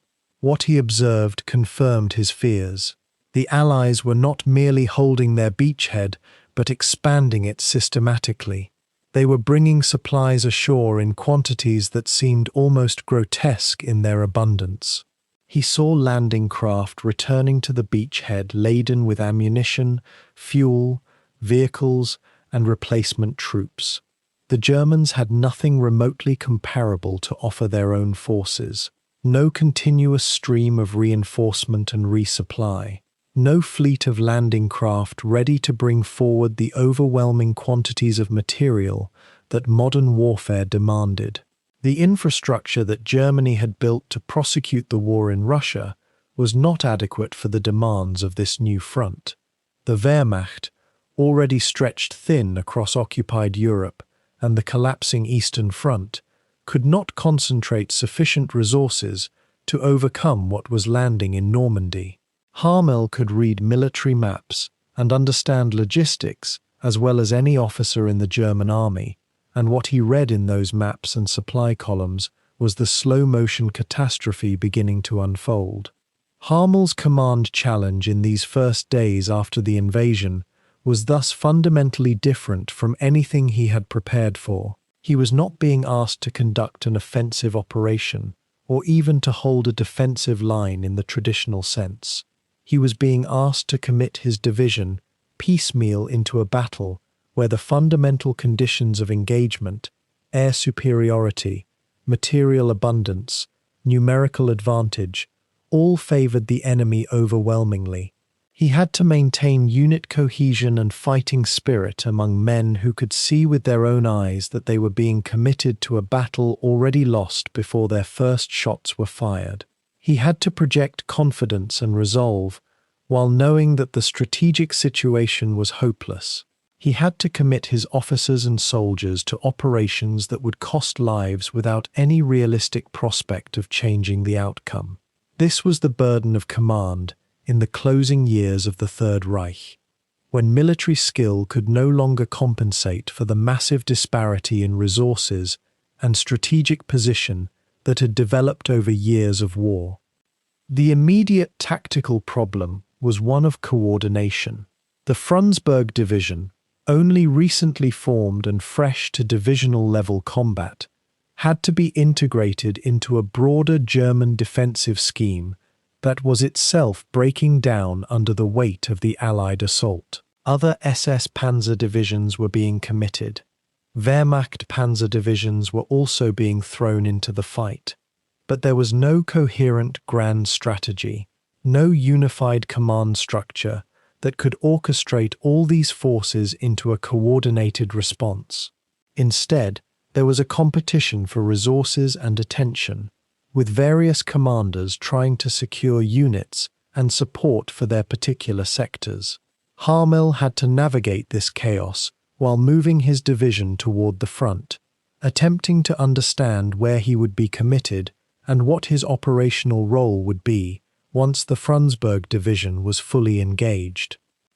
The reality that awaited in Normandy was that first commitment would come not as a grand counterblow, but as incremental involvement in a grinding battle for ground that the Allies were systematically taking. The bocage, the Norman hedgerow country, would prove both a curse and a limited blessing for the Germans.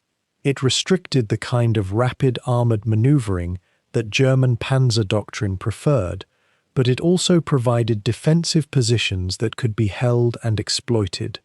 The very tactics that made German armoured forces vulnerable to Allied air superiority could be partially mitigated by operating in terrain that restricted visibility and movement. But this was a cold comfort. It was the difference between being slowly destroyed in open ground and being slowly destroyed in hedgerow country. The fundamental imbalance remained unchanged.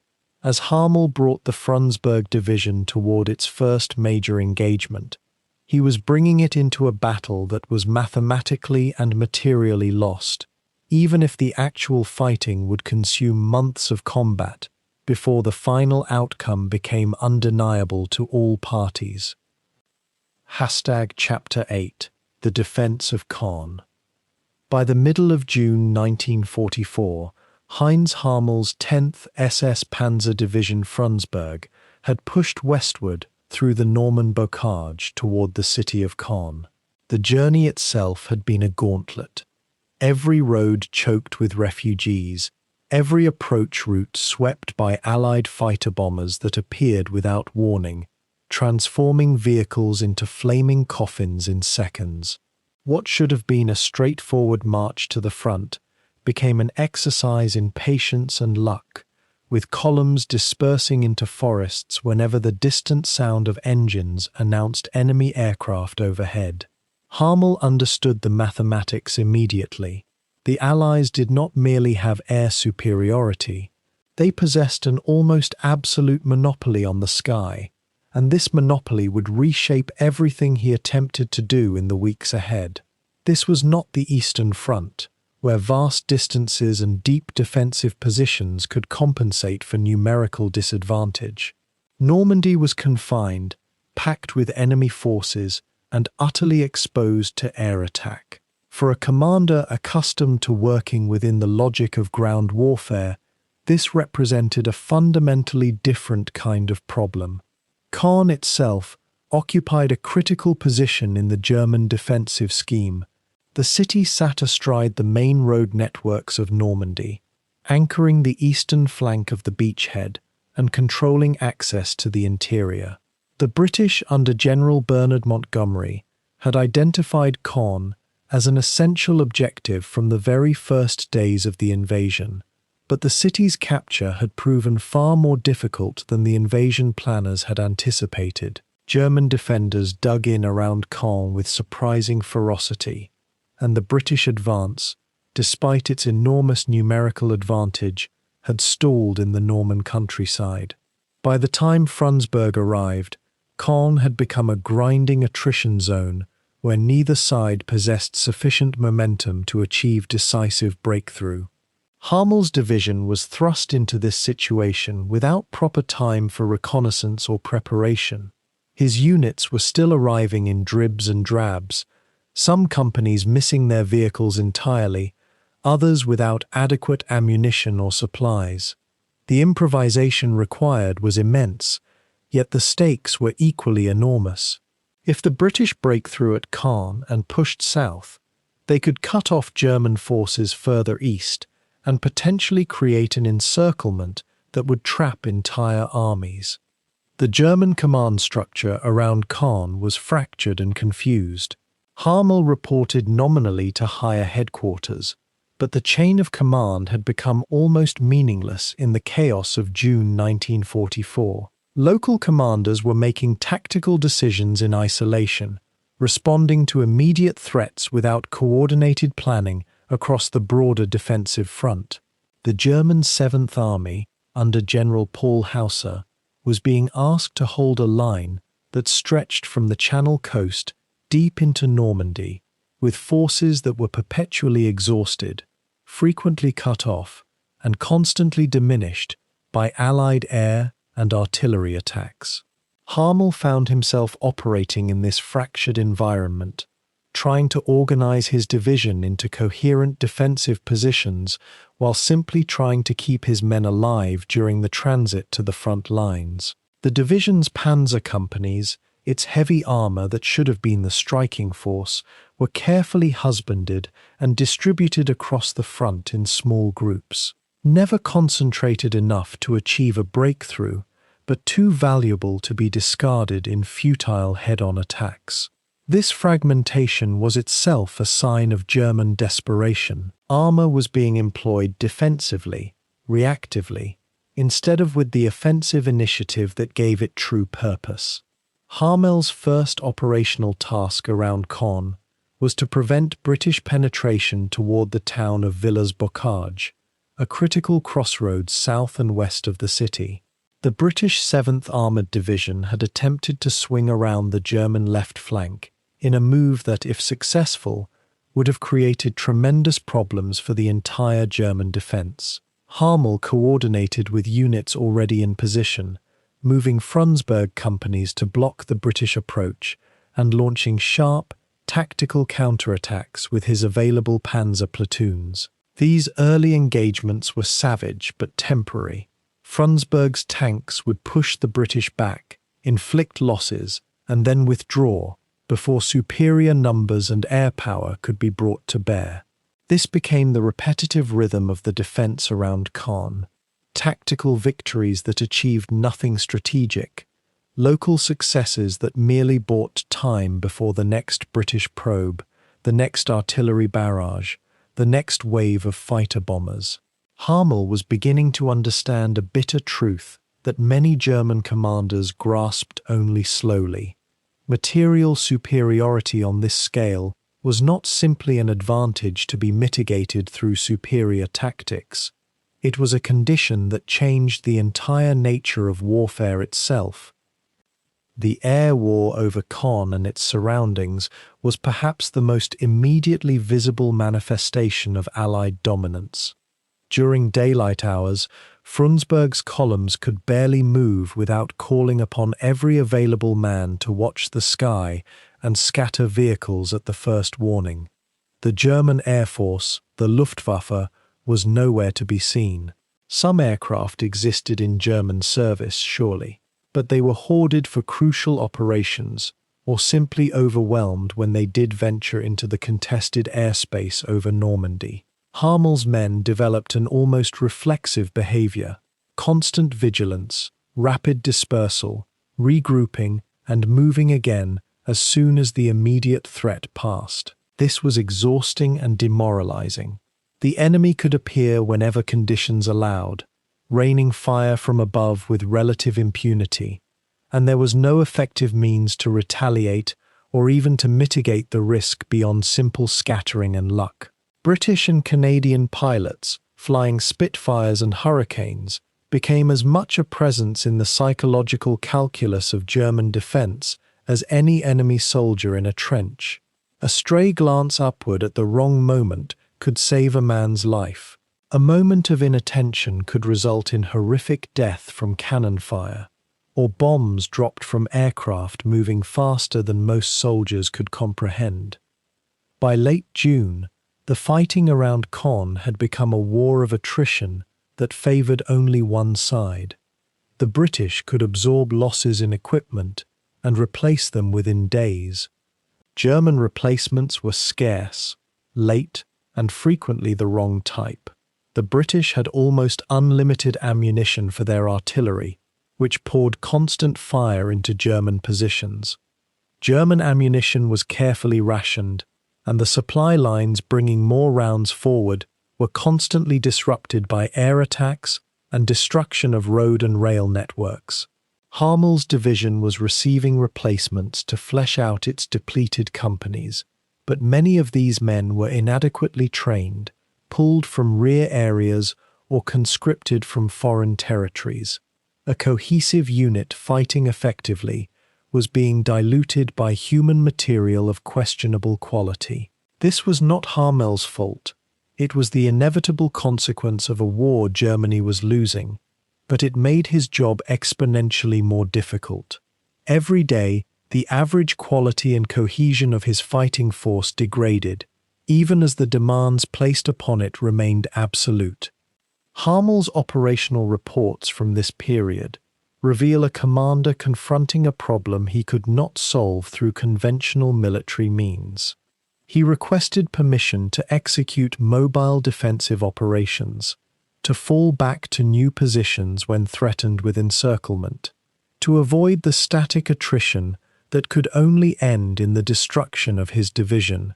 His superiors, under pressure from Hitler to hold every position as a matter of principle, consistently denied such requests or granted them too late to be executed properly. The result was a series of costly tactical withdrawals that preserved the division's coherence but extracted a steady price in casualties and equipment. Harmel was learning to work within constraints that were fundamentally alien to what he had been trained to do. He was a panzer commander, conditioned by the armored doctrine of the Eastern Front to seek maneuver, to find open flanks, to exploit breakthrough points. In Normandy, there were no open flanks. The front was locked, compressed, contained by enemy forces so numerous that tactical maneuver space simply did not exist.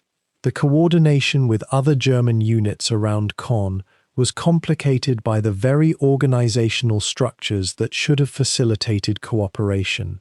Harmel was answerable to SS Command as well as to the Wehrmacht's 7th Army. This dual loyalty, implicit in every SS Panzer Division, meant that decisions made at lower levels sometimes conflicted with broader German strategy. More problematically, many Wehrmacht officers harbored suspicions about SS loyalty and reliability, suspicions that were only partly paranoid and substantially based on historical experience. Harmel, however, proved himself pragmatic and willing to cooperate fully with Wehrmacht commanders in pursuit of the immediate tactical objective. His division's armor was placed at critical points to support Wehrmacht infantry divisions. Artillery fire was coordinated across unit boundaries, and withdrawal movements were choreographed to prevent gaps that could be exploited. In the grinding reality of June 1944, ideological differences and organizational tensions became secondary to the basic necessity of not losing everything at once. The British assault on Caen itself continued throughout June and into July, growing in intensity as Montgomery committed more resources to the battle. The Germans had fortified the city with anti-tank guns, machine gun positions, and prepared defensive lines, but the sheer weight of British firepower, artillery, airstrikes, and infantry assaults relentlessly compressed the defensive perimeter. Frundsberg companies were committed piecemeal to hold critical street intersections, to defend key strongpoints, and to organize local counterattacks when British forces achieved penetrations. These urban engagements were among the most brutal of the war, characterized by point-blank firefights, grenade exchanges at distances measured in feet, and constant danger from all directions. Harmel visited the frontline positions regularly, understanding that his presence mattered to men confronting enemy forces at close quarters. But his visits also gave him a clearer perspective on the true nature of the problem. The British were not going to be stopped by tactical skill or local advantages.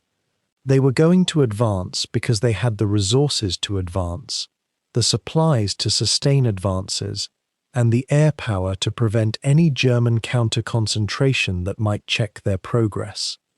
By early July 1944, Caen had fallen to British forces after nearly a month of fighting.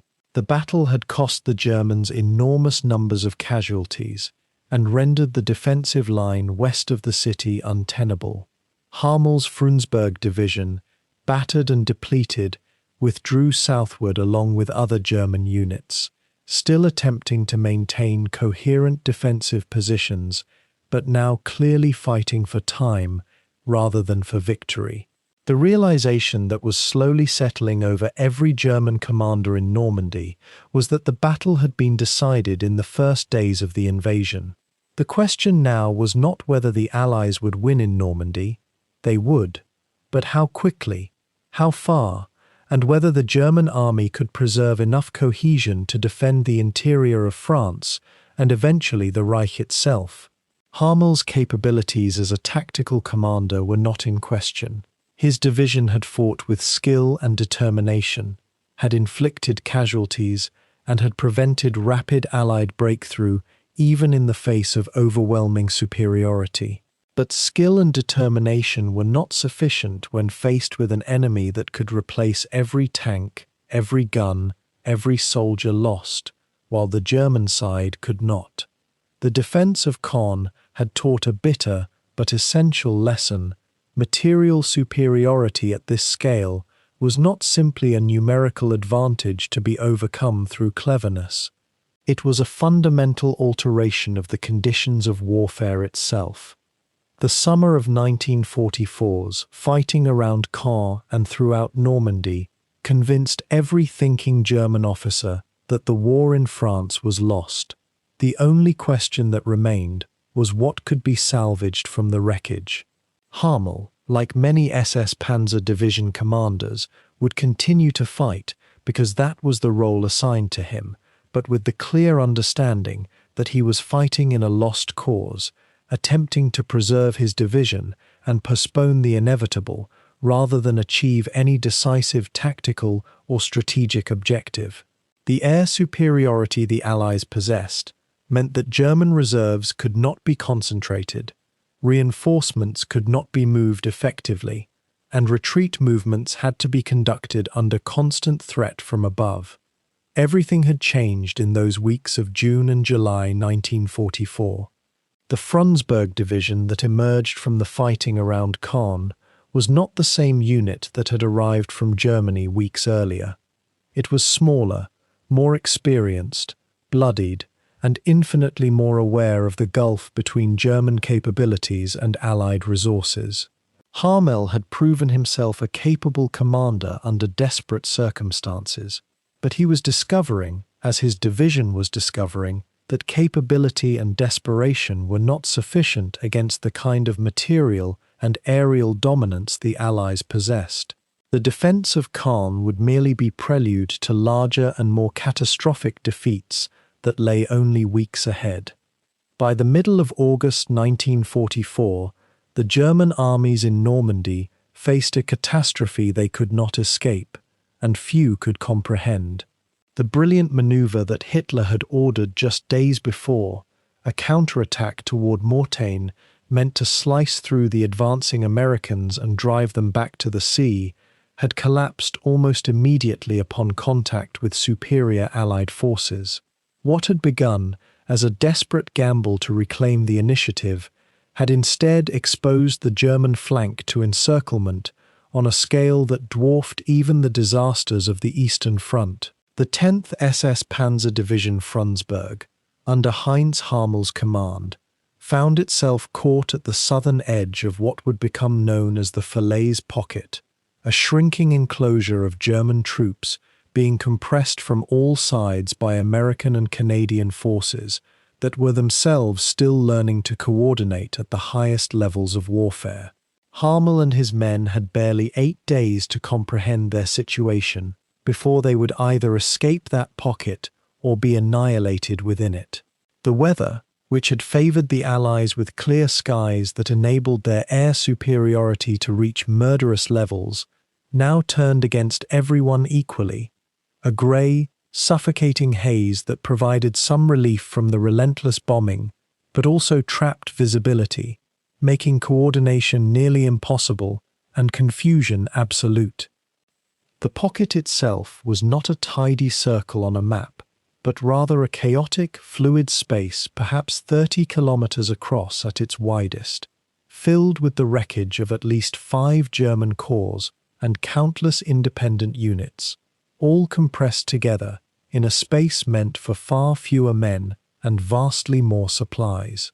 German divisions were interlocked in strange configurations, their command structures fractured by the speed of the encirclement and by the sheer weight of shell fire that now came from multiple directions simultaneously.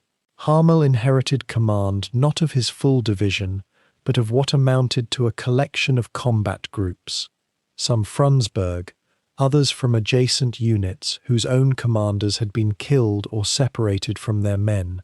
The roads leading out of the pocket, which had been carefully planned escape routes just 48 hours earlier, were now under constant shell fire and air attack.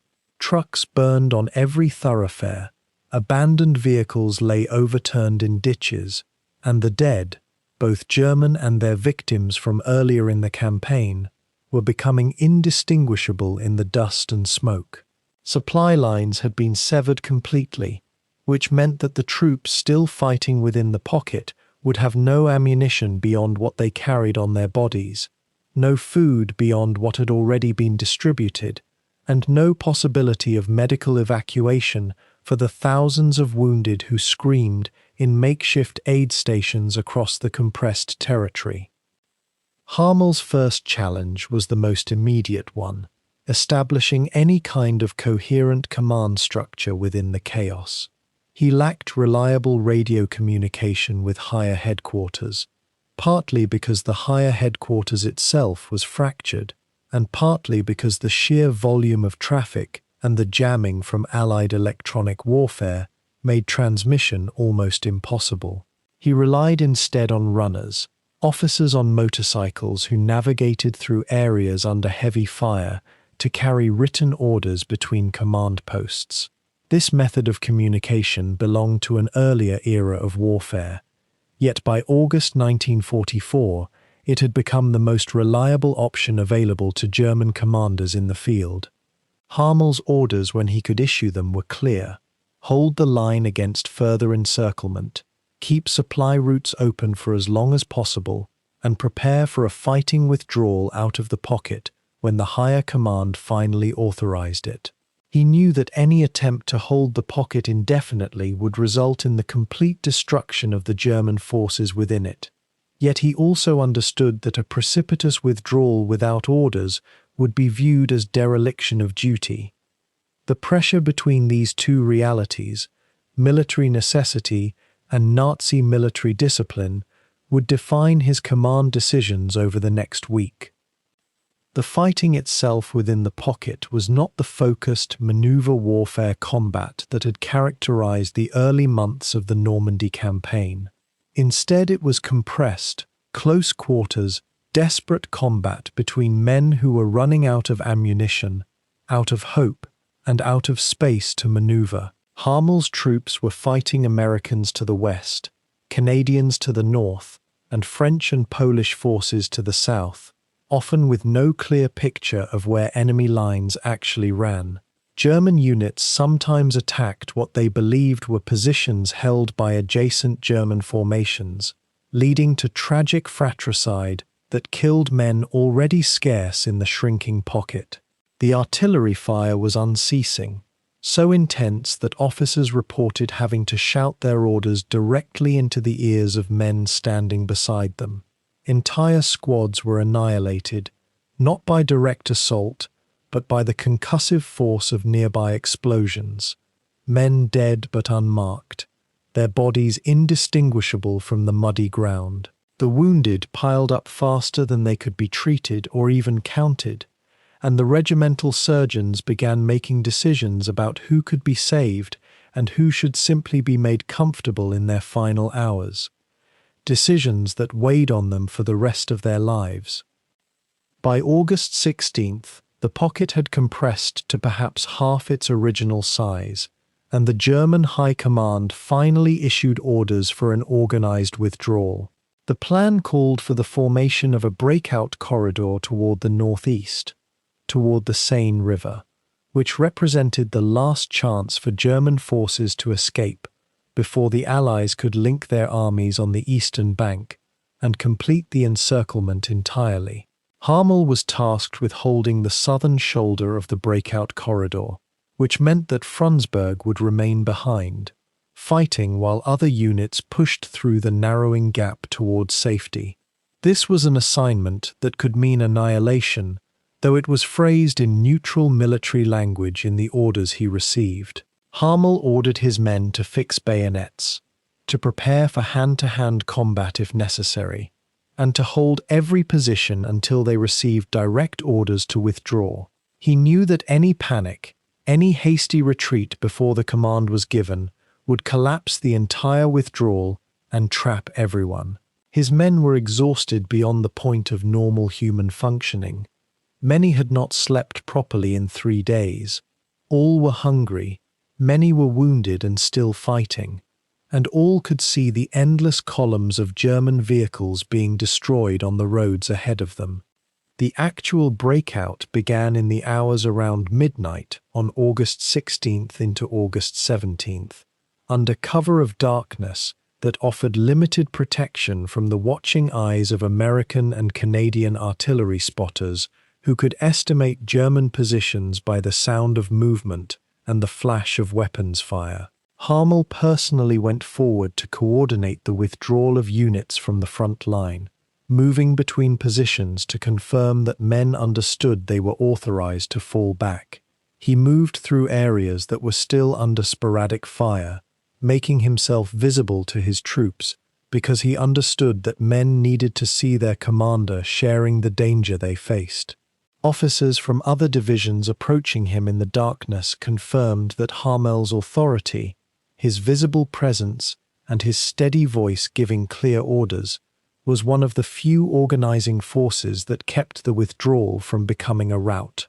The fact that Frundsberg's troops were mostly SS men who had been indoctrinated into absolute obedience to their leaders actually served Harmel well in this moment. The men trusted his word that they would receive orders to withdraw, and they held their positions through what amounted to the longest night of the entire Normandy campaign. The withdrawal itself, once it commenced, was executed under the most terrible circumstances imaginable. Harmel's rear guard units held their defensive positions and fired at advancing Canadian and American forces, while the main body of Frundsberg pushed northeastward along roads that were barely roads at all, more accurately described as gaps between burned vehicles and craters. The vehicles that had made it that far were running on fumes, their fuel obtained by siphoning from abandoned trucks or captured Allied vehicles that Frundsberg's mechanics had converted to use German fuel. Men who could no longer walk were loaded onto whatever transport remained, sometimes 3 or 4 per vehicle, in spaces meant for one.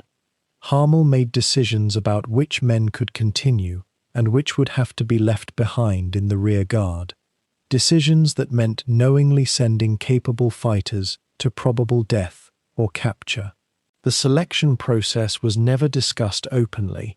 It was simply done by officers who understood the mathematics of survival. Those left behind fought with a kind of desperate fury born from the knowledge that this was their last battle, that they were sacrificing themselves so that others might escape. By the morning of August 17th, elements of Frundsberg had broken through the closing gap and were approaching the Seine River, though the Corps headquarters commanding the withdrawal was still on the western side of the pocket, its staff arguing over strategy while the pocket continued to collapse. Harmel had lost perhaps 40% of his division's strength, killed, wounded, captured, or separated and missing, within the 8 days since the encirclement had become complete. The vehicles that had made it through the breakout were running on reserve fuel and hope, their crews operating on stimulants and pure adrenaline. The men who had escaped were traumatized by what they had witnessed and what they had been forced to do to survive. The men left behind in the pocket, roughly 30,000 German soldiers from various divisions, were systematically surrounded and forced to surrender in the days that followed, many of them wounded, most of them believing they would not survive the war as prisoners of war. The roads leading eastward were choked with German vehicles moving at walking pace, any attempt at speed triggering Allied air attacks that carved bloody passages through the column. Harmel crossed the Seine on August 19th, nearly a week after the encirclement had become complete, with what remained of the 10th SS Panzer Division Frundsberg consolidated into a much smaller force. The division that had arrived in Normandy, with thousands of men and dozens of tanks, now consisted of fewer than 2,000 combat-effective soldiers and only a handful of armoured vehicles that had survived the journey. The men were hollow-eyed, their uniforms caked with mud and blood that was sometimes their own and sometimes that of comrades they had left behind.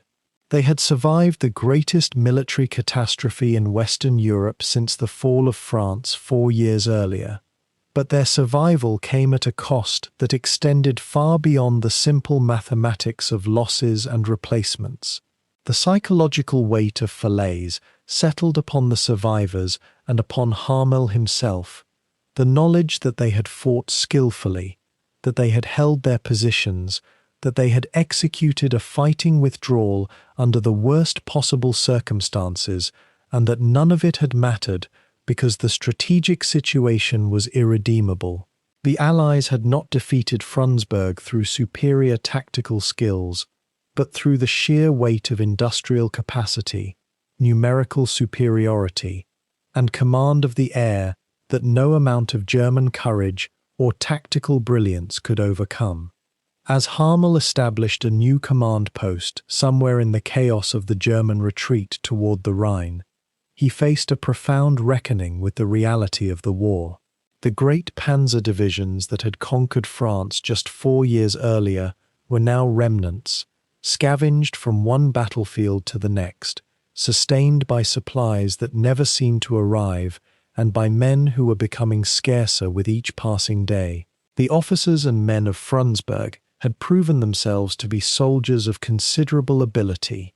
They had fought against overwhelming odds.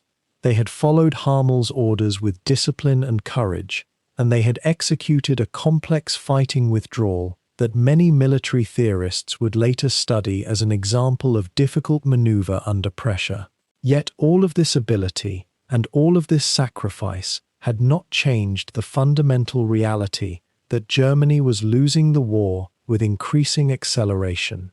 The pocket at Falaise had destroyed not just German divisions, but German hopes for anything other than a complete and final defeat. Harmel was intelligent enough to understand this, though his orders required him to continue fighting as though victory was still possible.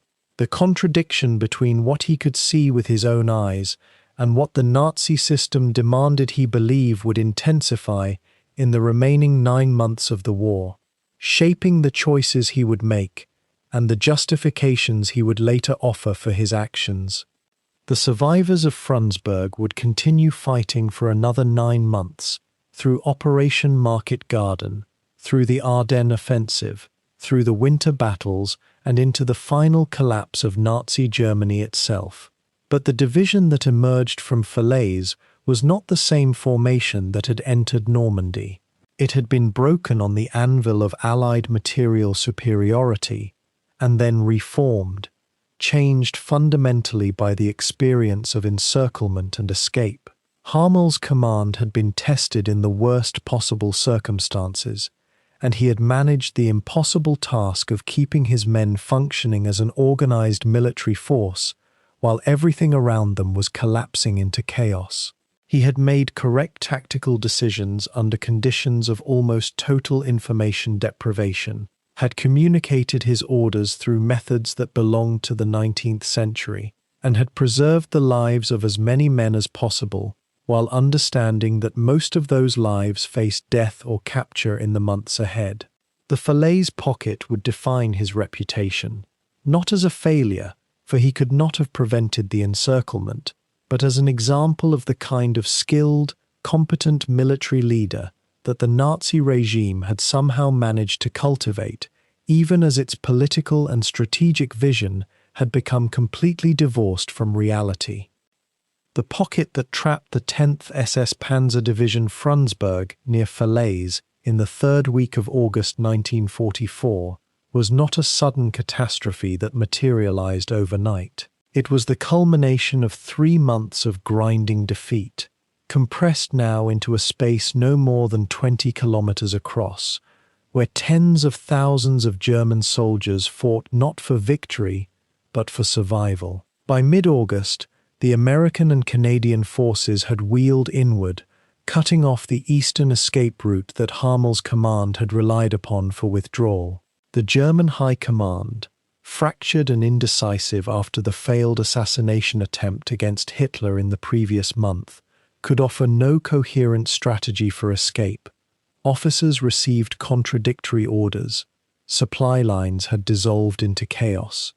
The once formidable panzer divisions that had terrorized the Norman countryside now existed as hollow shells, their tanks few, their fuel sparse, their ammunition rationed to each engagement.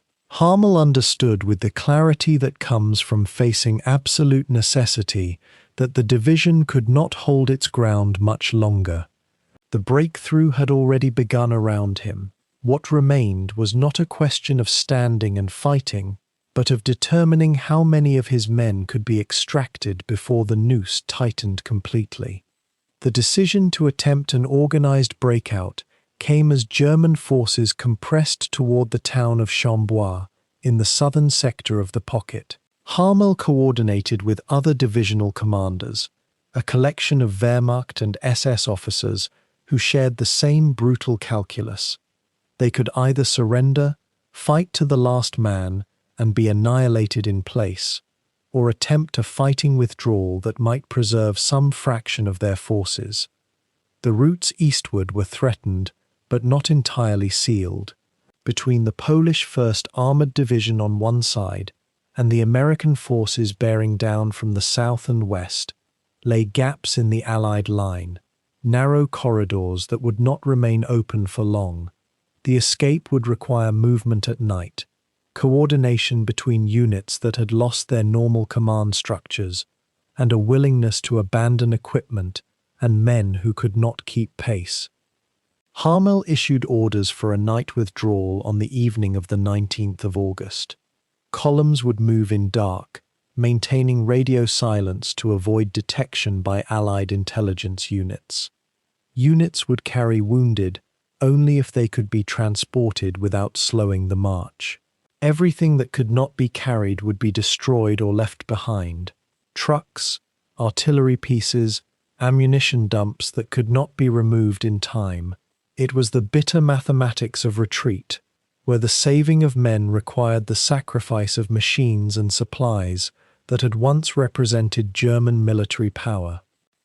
The withdrawal began under artillery fire and intermittent bombing by RAF and American aircraft, though the night sky provided temporary protection from air attack that had made daylight movement nearly suicidal during the previous weeks. Columns of vehicles and marching men snaked through narrow roads and across open fields, moving in patterns that Harmel's staff coordinated as best they could with exhausted officers and non-commissioned officers who had not slept more than 2 or 3 hours at a stretch for days. The darkness was absolute in the deepest stretches of road, and vehicles moved with lights extinguished, guided only by the faint shapes of the vehicles ahead and the occasional flash of artillery in the distance. Men collapsed from exhaustion as they marched. Some were left behind with orders to find their own way forward. Others could not be roused and were abandoned where they fell. The wounded filled every available vehicle, but there were far more wounded than transport could accommodate. Medical officers made decisions about who would be moved and who would be left in the care of German medical personnel who volunteered to stay behind, knowing they would almost surely be captured. Harmel moved among the columns, checking on units, ensuring that officers were maintaining contact with neighboring formations, pushing men forward with constant emphasis on speed and silence. The escape had to work before dawn. If the breakout columns were caught in daylight, the division would be destroyed. By the early morning hours of the 20th of August, the leading elements of the Frundsberg division had broken through the Allied encirclement and were moving eastward toward the Seine River. The breakthrough was not clean, and it was not without cost. Entire companies and several battalion strength groups had been unable to break out with the main force, left to surrender or to attempt their own escape in smaller, scattered groups that would gradually make their way eastward over the following days and weeks.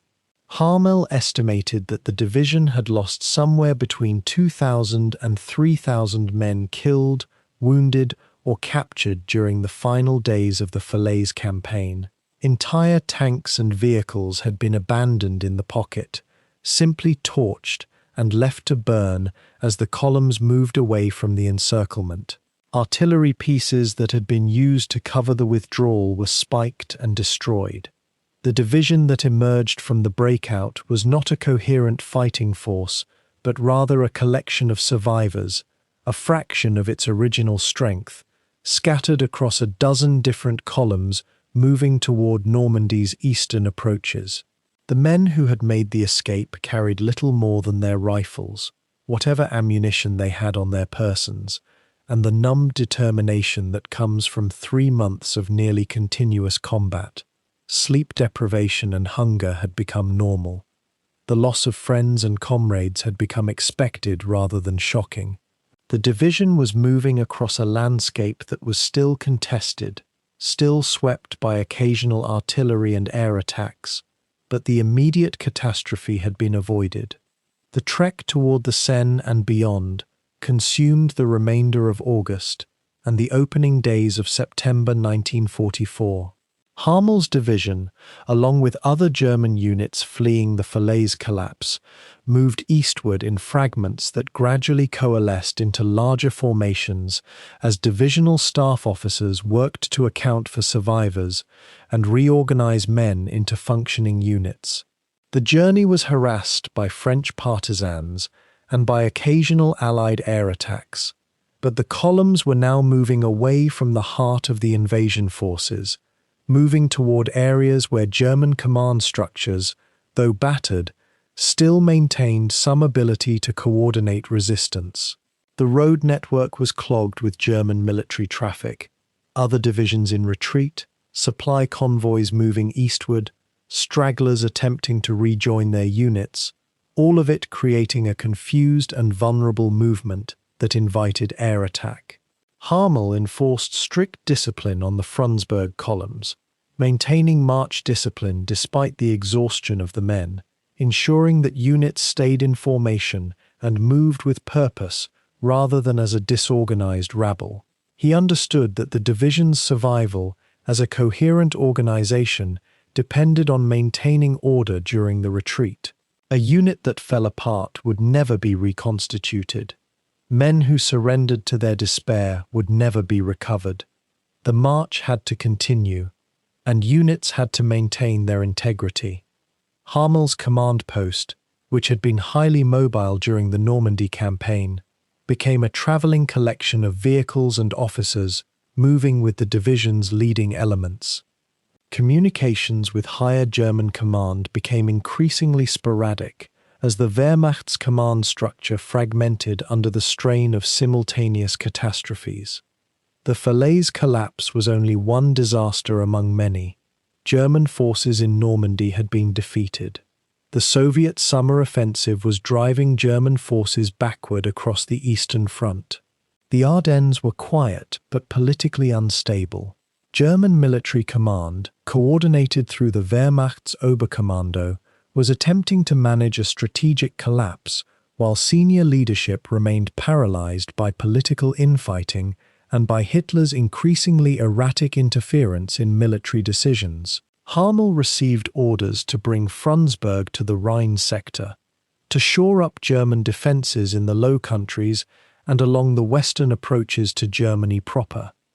The division was not given time to rest or to fully integrate replacement personnel. Instead, it was rushed toward new defensive positions, moved from one crisis to another, asked to stabilize fronts that were crumbling under Allied pressure.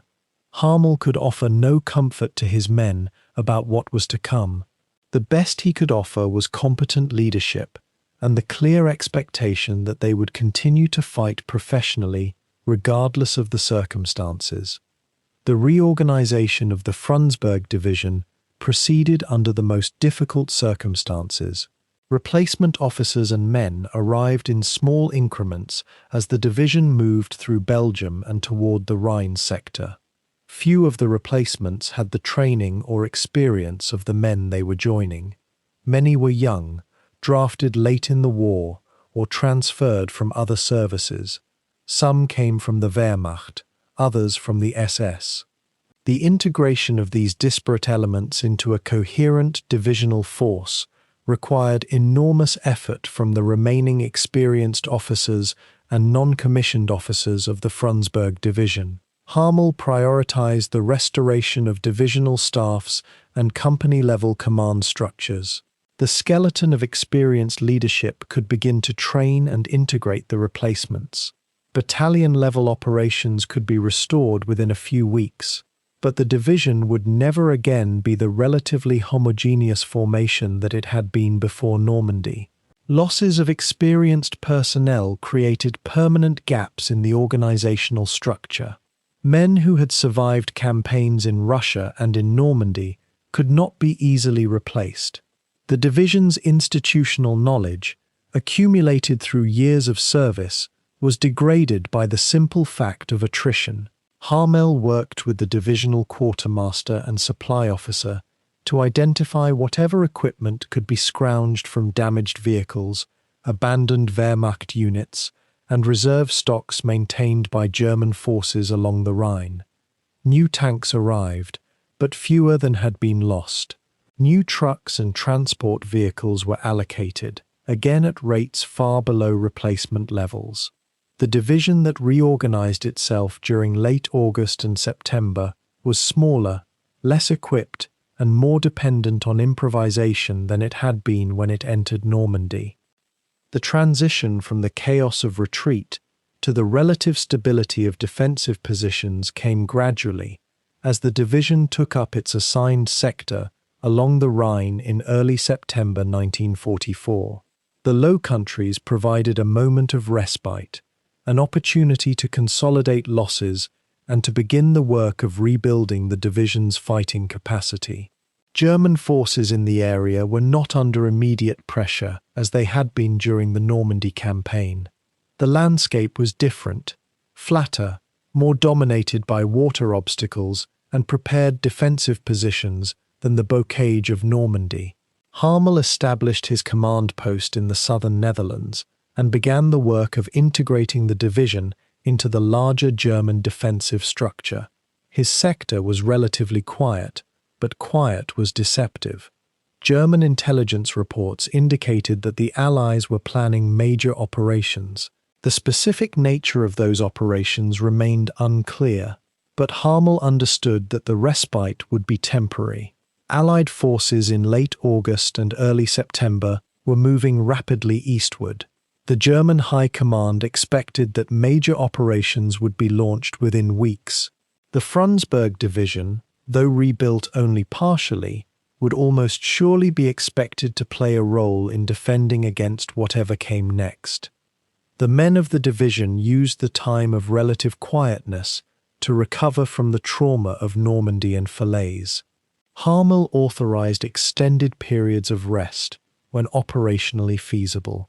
Some men rotated back from forward positions to rear areas for what passed for recreation in wartime. Hot food served in rear kitchens, opportunities to wash and change into clean uniforms, letters from home that had accumulated during the chaos of combat. The psychological weight of the previous 3 months began to lift slightly as exhaustion caught up with the adrenaline that had sustained men through continuous combat. But the recovery was incomplete. Men who had survived Normandy bore the marks of that experience in ways that no amount of rest could fully repair. Sleep came fitfully for many, interrupted by nightmares and by the trained alertness that kept combat veterans partially awake even when resting. Harmel noticed the change in his officers.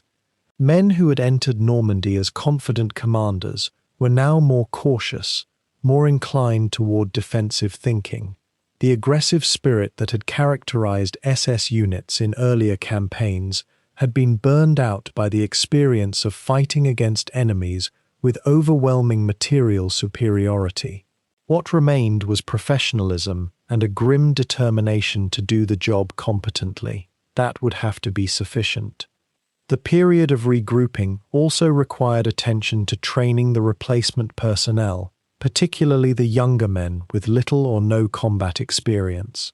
Harmel implemented a training program focused on defensive operations, emphasizing the kind of coordinated unit tactics that would be necessary if the division was expected to hold ground against determined Allied assault.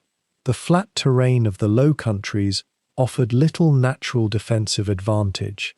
German forces would have to construct their defensive positions with care and discipline. Harmel ensured that the division was positioned in depth, with forward positions, intermediate positions, and a rear defensive line that could be held even if forward positions were breached. Machine gun emplacements were sited to provide overlapping fields of fire. Anti-tank guns were positioned in depth to engage enemy armor from multiple directions. The organization of defensive space reflected years of experience and lessons learned from campaigns across 2 continents. Harmel worked closely with engineers to identify water obstacles that could be reinforced and used as defensive barriers. The Rhine itself provided a significant natural obstacle, and German forces had time to prepare defensive positions along its western bank before major Allied operations would be launched. The equipment situation improved only marginally during the weeks of regrouping. The Frundsberg division received new tanks and assault guns, but the numbers remained far below establishment strength. Harmel worked within the severe constraints of the German logistical system, which was struggling to support operations across multiple theaters with finite industrial capacity. The division that took up defensive positions in the Low Countries in September 1944 was substantially smaller than the division that had landed in Normandy. Its equipment was less uniform, drawn from diverse sources and maintained with improvisation and ingenuity. But what the division lacked in numerical strength and equipment, it attempted to compensate for through the military skill of its officers and the training and discipline of its men. Harmel understood that the division would have to fight a defensive campaign against enemies with superior numbers and better equipment. Defensive operations, conducted from prepared positions and with adequate time to prepare, offered some hope of holding ground and inflicting casualties that might impose costs on the Allies for their advance. That was the strategy that would govern the Frundsberg Division's operations during the autumn and winter of 1944. The supply situation remained a constant worry for Harmel and for German commanders across the Western Front. Fuel was rationed strictly, rationed so severely that divisional training operations had to be conducted largely on foot. Ammunition was allocated in quantities sufficient for anticipated operations, but with the clear understanding that there would be no surplus, no reserve capacity for extended combat or for wasteful fire. Food supplies were adequate, but monotonous, drawn from the same sources that fed German military forces across occupied Europe. The division was not starving, but neither was it well nourished, and the strain of regrouping and retraining operations placed physical demands on men who were not receiving sufficient calories to sustain heavy work. Harmel managed these constraints by prioritizing the most essential needs: weapons, ammunition, and fuel, and accepting shortages in areas where the impact on combat effectiveness was minimal. That meant that comfort items were virtually non-existent, that the living conditions for enlisted men remained harsh, and that daily existence was shaped by rationing and deprivation. But the division remained a functioning military organization, capable of executing orders, and prepared for the operations that Harmel expected would be required of it in the weeks to come. By September 1944, the military situation for Nazi Germany had become almost incomprehensible in its hopelessness. The Soviet armies were driving westward from Poland, having liberated Warsaw just days earlier. The Allies had broken out from Normandy, liberated Paris, and were now pressing toward the Rhine with seemingly unstoppable momentum. German forces were retreating on all fronts, their equipment depleted, their manpower exhausted, their command structures fractured by the competing demands of 2 simultaneous catastrophes, one in the east, one in the west. For Heinz Harmel and the 10th SS Panzer Division Frundsberg, stationed in the region around Arnhem in the southern Netherlands, this moment represented not a prelude to final victory, but a desperate last opportunity to demonstrate that German tactical skill could still impose cost on a vastly superior enemy. The division had been withdrawn from Normandy battered and depleted, its tanks rebuilt from salvaged parts, its personnel filled with replacements barely trained in the fundamentals of armored warfare. Yet Harmel had managed to restore something resembling combat efficiency to his command, and he remained one of the Wehrmacht's most capable operational commanders, a fact that the Allies' planners either underestimated or did not adequately account for when they conceived their ambitious operation to cross the Rhine by parachute. The Allies had devised Operation Market Garden, an audacious scheme to drop 3 entire airborne divisions behind German lines across the southern Netherlands, seizing a series of bridges that would create a corridor for ground forces to punch through toward the Rhine and outflank the entire German defense system. The 1st Airborne Corps, composed of the American 82nd and 101st Airborne Divisions and the British 1st Airborne Division, would land at widely dispersed locations, near Eindhoven, near Nijmegen, and most ambitiously near Arnhem itself, where the British were tasked with capturing and holding the bridge across the Rhine until ground forces could relieve them. On the surface, the operation possessed an almost mathematical elegance.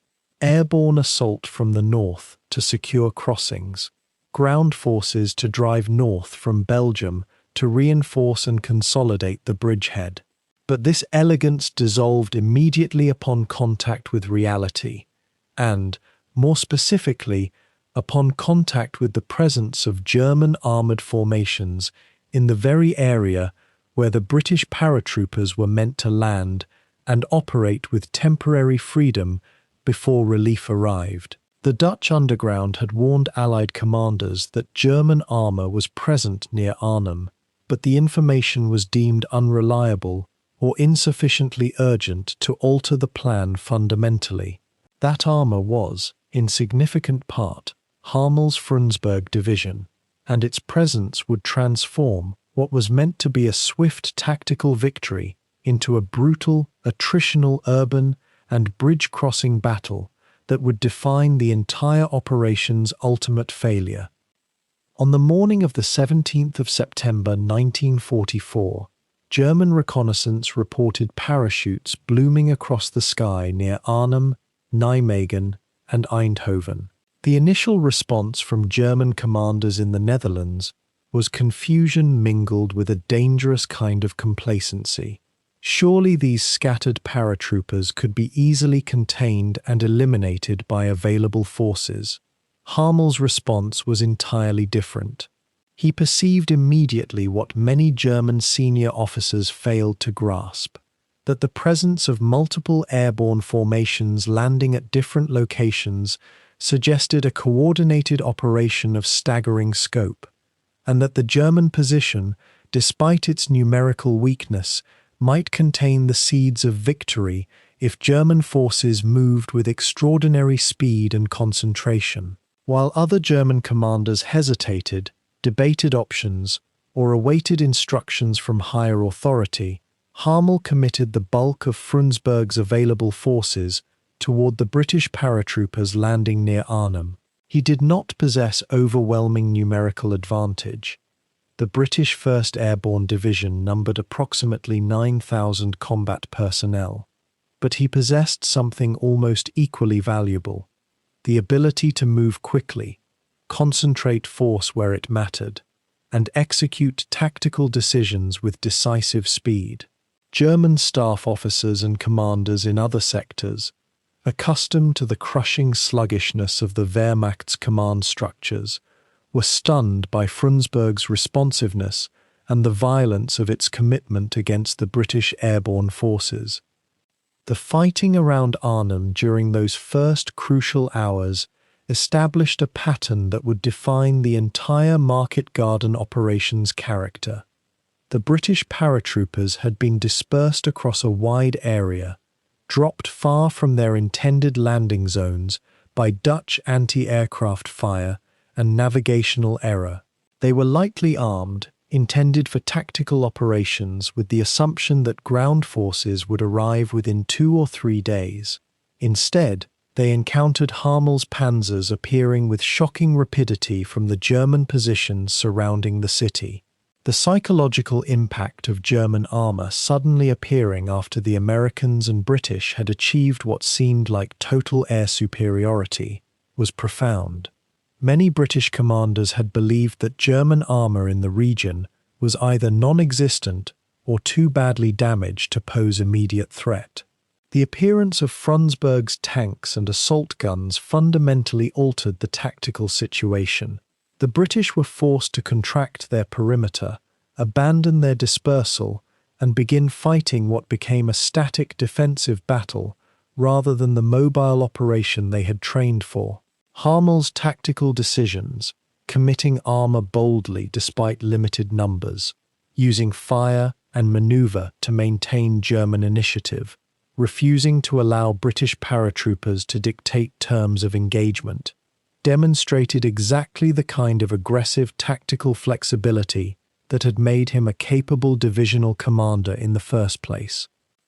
The fighting intensified as German reinforcements continued to arrive in the Arnhem sector throughout the 17th and into the 18th of September.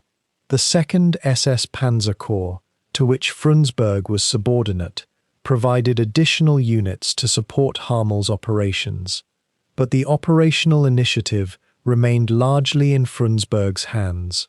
The British paratroopers fell back into Arnhem proper, occupying buildings, preparing defensive positions, and attempting to hold the bridge approaches long enough for the promised relief column to break through from the south. But relief was nowhere close. The American airborne divisions at Nijmegen and Eindhoven were themselves fighting for survival against German counterattacks and concentrated opposition. The ground forces that were meant to drive northward had been delayed, blocked, and forced into brutal fighting through prepared German defensive lines. What the Allies had conceived as a swift operation unfolding over hours was becoming a grinding, attritional battle measured in days. Harmel understood this dimension of the fighting perhaps better than British commanders did. The realization that time itself was becoming a German asset, that the longer the British paratroopers had to hold their positions without relief, the more German forces could concentrate against them, and the more inevitable their eventual encirclement and destruction became. Harmel was fighting a battle designed not to achieve immediate overwhelming victory, but to contain the British, prevent their expansion or breakthrough, and gradually compress them until they were forced to surrender or attempt withdrawal under impossible conditions. The question of the Arnhem Bridge itself became the focal point of the entire operation's character. The bridge represented the physical and psychological objective around which all other operations orbited. British paratroopers from the 1st Airborne Division, under the command of Major John Frost, had attempted to seize the bridge during the opening hours of the operation and had managed to establish a position on the northern approach. They held this bridgehead against German counterattacks through the first several days of fighting, enduring constant German fire, resupply difficulties, and the growing realization that the relief force would not arrive in time to save them.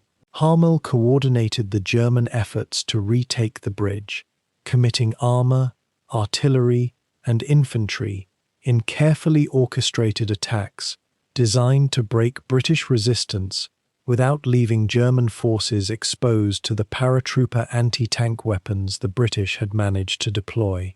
The fighting for the bridge became increasingly intimate and brutal, German assault guns working methodically to destroy British strongpoints, British paratroopers calling down artillery fire on German assembly areas, both sides rotating units through the line as exhaustion and casualties accumulated. The German operations possessed a quality of grim inevitability. Harmel knew that his forces were too weak to destroy the British through a single overwhelming assault, but he also knew that he did not need to. The British were trapped, their supplies limited, their ammunition finite, their relief non-existent. The simple application of German pressure, methodically sustained, would eventually break the British position, not through a dramatic breakthrough, but through the cumulative weight of German presence and the absolute certainty, which grew hourly, that no relief would arrive in time. By the 21st of September, less than 5 days into the operation, the British position had become untenable. The paratroopers holding the bridge were reduced to roughly 300 combat-effective personnel, surrounded on all sides, subjected to relentless German fire, their ammunition nearly exhausted. Harmel personally witnessed the British resistance collapse from positions overlooking the bridge. The final German assault came with artillery preparation, followed by infantry assault protected by armour. The British, unable to resist with any prospect of success, were forced to surrender. It represented a genuine tactical victory for Harmel and Frundsberg. The operation that the Allies had designed to break through German defences and outflank the entire Wehrmacht force in the west had been stopped and reversed at its critical focal point. The bridge remained in German hands, British paratroopers were captured or killed, and the entire Market Garden operation began its transition from audacious offensive gamble to military failure. The surviving elements of the British 1st Airborne Division, pinned on the northern bank of the Rhine, were forced to attempt withdrawal under cover of darkness several days later, retreating back toward Nijmegen in a desperate fighting march that took on the character of a military defeat, even as the paratroopers fought with extraordinary courage and cohesion through a catastrophic situation. What made Harmel's performance at Arnhem particularly significant was not merely that he had contained and defeated the British operation, but that he had done so at a moment when the entire German military structure was collapsing under the weight of simultaneous disasters on multiple fronts. The Soviet offensives in Poland and toward the Baltic had broken German strategic coherence in the east. The Western Allies had secured air superiority so complete that German movement in daylight had become nearly suicidal. The Wehrmacht's reserves had been exhausted through the grinding attrition of summer 1944. Yet Harmel, working within these constraints, had managed to execute operational decisions with sufficient speed and coordination to deny the Allies a victory that they had assumed was virtually assured. His division, nominally under strength and depleted by previous campaigns, had fought with the kind of tactical precision and boldness that many German commanders could no longer muster. The irony that was not lost on any observer, though it could not be openly stated at the time, was that Harmel was demonstrating the qualities of effective military command precisely at the service of a state that was in the process of complete military defeat. His tactical victories could no more reverse Germany's strategic collapse than a skilled surgeon could save a patient whose vital systems were shutting down. But for a few days in September 1944, Harmel had managed to impose German will on the battlefield through sheer operational competence, and that represented something rare and noteworthy in the closing months of the European war. The aftermath of Market Garden left the Allies forced to recalibrate their strategy for crossing the Rhine. The bold gamble to bypass German defences through airborne assault and rapid breakthrough had failed, and the Allies would be forced to prepare for what would become a grinding series of frontal operations against German defensive positions that had been stabilized and reinforced by commanders like Harmel. The bridge at Arnhem would remain in German hands for another 7.5 months, a small but constant reminder that German tactical skill, even when Germany's overall military situation had become hopeless, could still exact cost from enemies possessing far greater resources. For Harmel personally, the victory at Arnhem represented perhaps the last genuine triumph of his military career, the final moment when he could execute operational decisions with the kind of decisive authority and immediate effect that had defined his service as a divisional commander. The battles that would follow, the fighting around the Rhine, the Ardennes offensive, the final German defense of the homeland, would all unfold in a context of strategic collapse so complete that tactical victories became almost meaningless. But in September 1944, when Harmel held the bridge at Arnhem and broke the Allies' attempt to end the European war through a single audacious stroke, he demonstrated a final moment of military competence at the service of a thoroughly illegitimate and increasingly doomed regime. It was a demonstration that might have commanded respect under different historical circumstances, but which in this context served only to prolong a catastrophe that should have ended months earlier, at far less cost in human suffering to the countless soldiers and civilians caught in the machinery of total war that Harmel, for all his tactical ability, could neither control nor ultimately meaningfully resist. In the pre-dawn hours of the 17th of September 1944, the sky above the Netherlands filled with the thunder of aircraft engines. More than 2,000 transport planes and gliders approached the drop zones near Arnhem, carrying the cream of British and American airborne forces. Operation Market Garden had begun, a desperate gamble to end the war by autumn, to vault across the Rhine and encircle the Ruhr. For Heinz Harmel, commanding the 10th SS Panzer Division Frundsberg from his headquarters near Arnhem, the morning's observations would transform a quiet defensive sector into one of World War II's most fierce and concentrated battles. What had been relative calm in the Low Countries erupted into chaos, and Harmel's response, swift, decisive and ruthless, would prove to be the German army's most coherent tactical success in months of catastrophic retreat.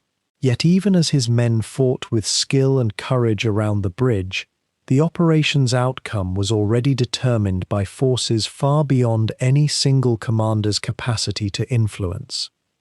The British 1st Airborne Corps, under the command of General Frederick Browning, intended to seize and hold the Arnhem Bridge until relieved by Trexeth Corps, advancing north from Belgium. The plan demanded speed and precision. Paratroopers would drop 6 miles west of the bridge and fight their way toward it over terrain that was far more urban and congested than the planners had anticipated. German intelligence, recently reinvigorated by captured documents and prisoner interrogations, had correctly assessed that the Allies would attempt operations in this sector. Harmel had positioned Frundsberg's units in a loose defensive arrangement across the region, with armor and panzer grenadiers scattered across multiple strongpoints. He had neither the resources nor the manpower to garrison every road and building, but his divisional staff had been working methodically to identify the bridge as the operation's crucial objective. When the first waves of transport planes appeared on radar, Harmel's command post sprang into action with an urgency born from months of experience in reactive warfare. There was no time for lengthy orders or careful coordination with higher command. Harmel knew what needed to be done, and he began issuing commands to concentrate his available strength against what would inevitably become the focal point of the entire operation. The initial German response was hampered by the sheer scale and audacity of the Allied undertaking.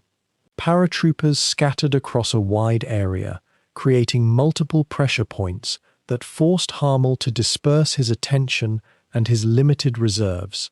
The British I Airborne Corps, despite arriving in smaller numbers than the planners had intended and facing unexpected German resistance, pushed inland from the drop zones with determined aggression. However, the bridge itself, that crucial objective lying in the heart of Arnhem, remained within German hands, defended by a garrison of Wehrmacht and SS troops who dug in behind the bridge's concrete and steel superstructure. Harmel immediately recognized that the bridge was the key to the entire operation.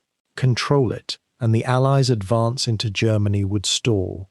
Allow the British to seize it, and Untertech's corps might push through and create a genuine penetration of the German frontier. Harmel ordered available Panzer and Panzer Grenadier units to converge on Arnhem itself, abandoning defensive positions across a wider area to concentrate force where it mattered most. This was a calculated risk. Pulling troops from other locations left gaps in the German line, but Harmel understood that in defensive warfare against a numerically superior and infinitely more mobile enemy, concentration at the decisive point was the only realistic doctrine available to him. The German commander's personal involvement in the battle intensified over the first crucial hours.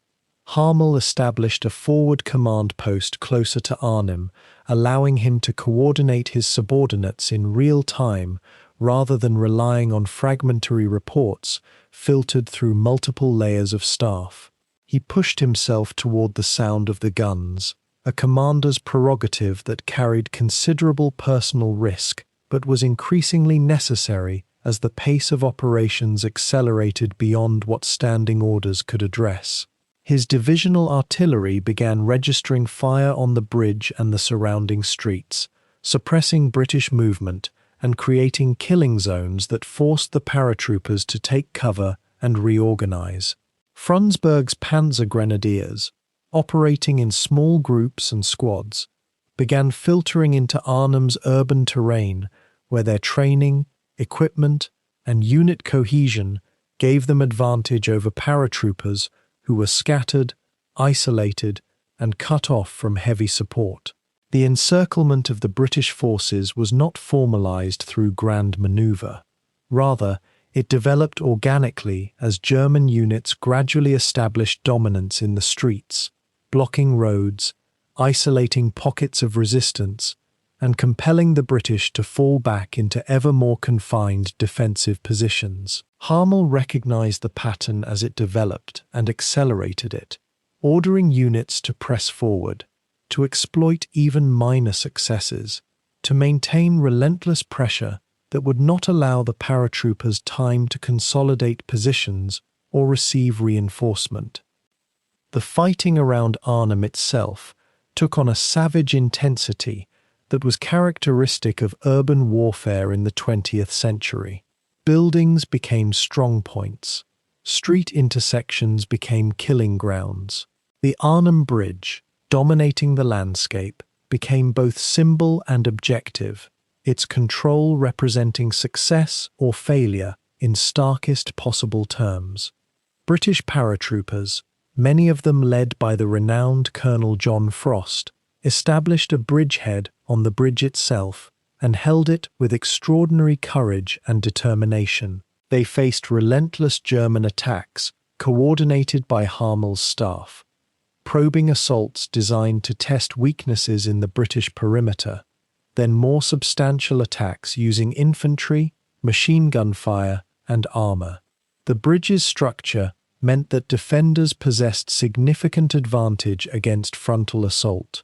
The paratroopers, low on ammunition, isolated from supply, and increasingly short on medical supplies to treat the wounded, held on with remarkable tenacity. Yet their position was gradually becoming more untenable. German forces encircled them, cutting off any possibility of breakout. Artillery and mortar fire from Frundsberg's gun positions converted the bridge into a killing field.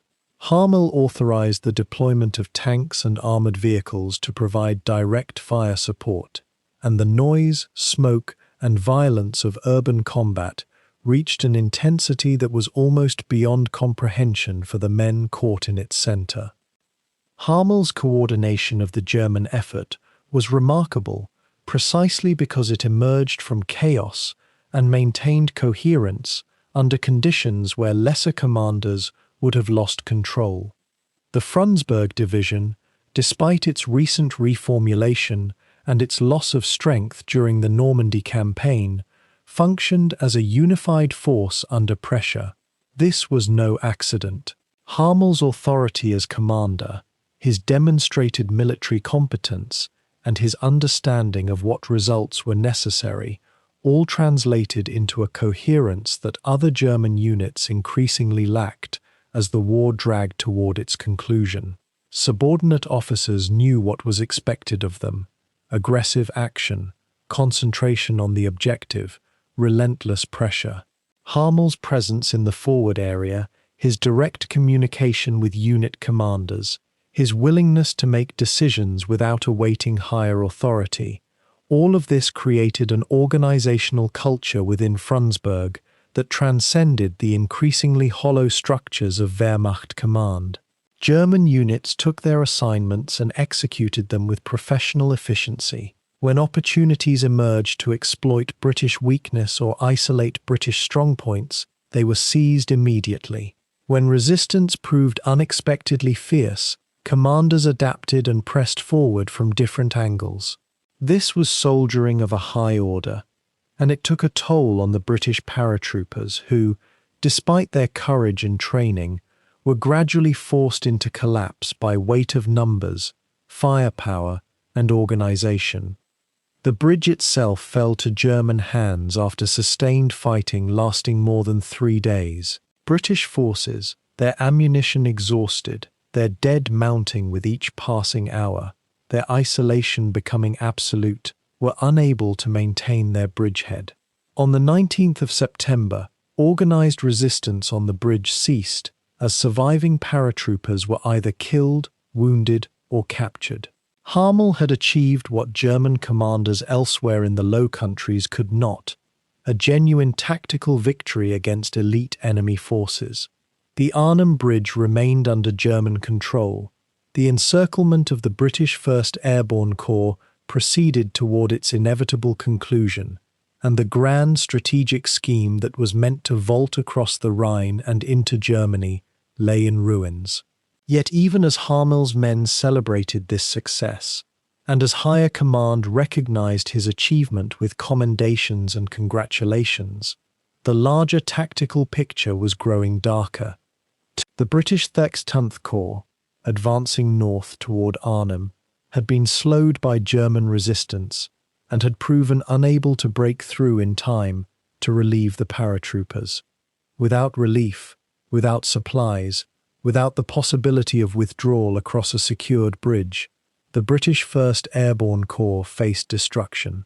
Harmel understood this perfectly. He had delivered a victory not because he was superhumanly talented, or because his men possessed some mysterious superiority to their enemies, but because he had correctly identified the decisive point, concentrated overwhelming force against it, and sustained pressure until resistance ceased.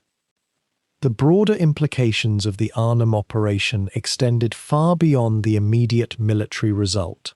For the German army, Operation Market Garden represented proof that determined resistance could still defeat Allied operations, that swift and coordinated action could still produce tactical success. This realization was psychologically significant at a moment when German commanders had grown accustomed to defeat and helplessness in the face of Allied numerical and material superiority.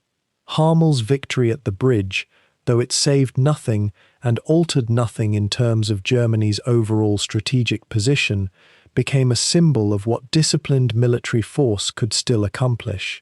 For the Allies, Arnhem was a bitter lesson in the limits of operational boldness, when intelligence is imperfect and when ground forces cannot maintain pace with airborne insertions. The operation had been conceived with extraordinary confidence and planned with precision, yet it had failed in its fundamental objective because of factors that no amount of tactical brilliance could overcome. The bridge at Arnhem demonstrated that even the best trained and most courageous soldiers could be defeated by a combination of tactical problems and German resilience. The operation's failure would influence Allied planning for the remainder of the war, inclining commanders toward more cautious approaches and larger concentrations of supporting force. Yet the victory at Arnhem did not save the bridge from the trajectory of history. Harmel's triumph was tactical. The bridge remained under German control, but strategic. All the larger forces driving the war forward were grinding inexorably toward German defeat. The encirclement of the British paratroopers proceeded to its conclusion over the next several days as surviving British forces, lacking supplies, lacking ammunition, lacking hope of relief, were forced to either surrender or attempt desperate breakouts that were largely futile. The bridge at Arnhem, so fiercely fought for, so bloodily captured and defended, would soon enough be abandoned as German forces retreated eastward before the advancing Allies. Within months, that same bridge would be crossed by victorious Allied forces advancing toward the Rhine and into the final reckoning with Germany itself. Harmel's victory was real in its immediate military terms, but profoundly illusory in any larger sense. He had defeated an enemy operation, but he had done so in service of a cause that was already lost and in command of forces that were being ground down toward ultimate destruction. The bridge at Arnhem would stand as a monument not to German triumph, but to the futility of tactical skill in the service of a strategic catastrophe.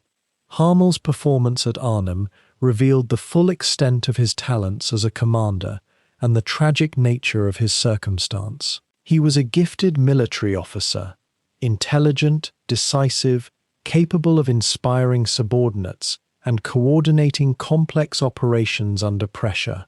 He responded quickly to an unexpected situation, identified the crucial objective, concentrated force against it, and sustained the effort until success was achieved. These are the marks of a superior commander, and Harmel demonstrated them all.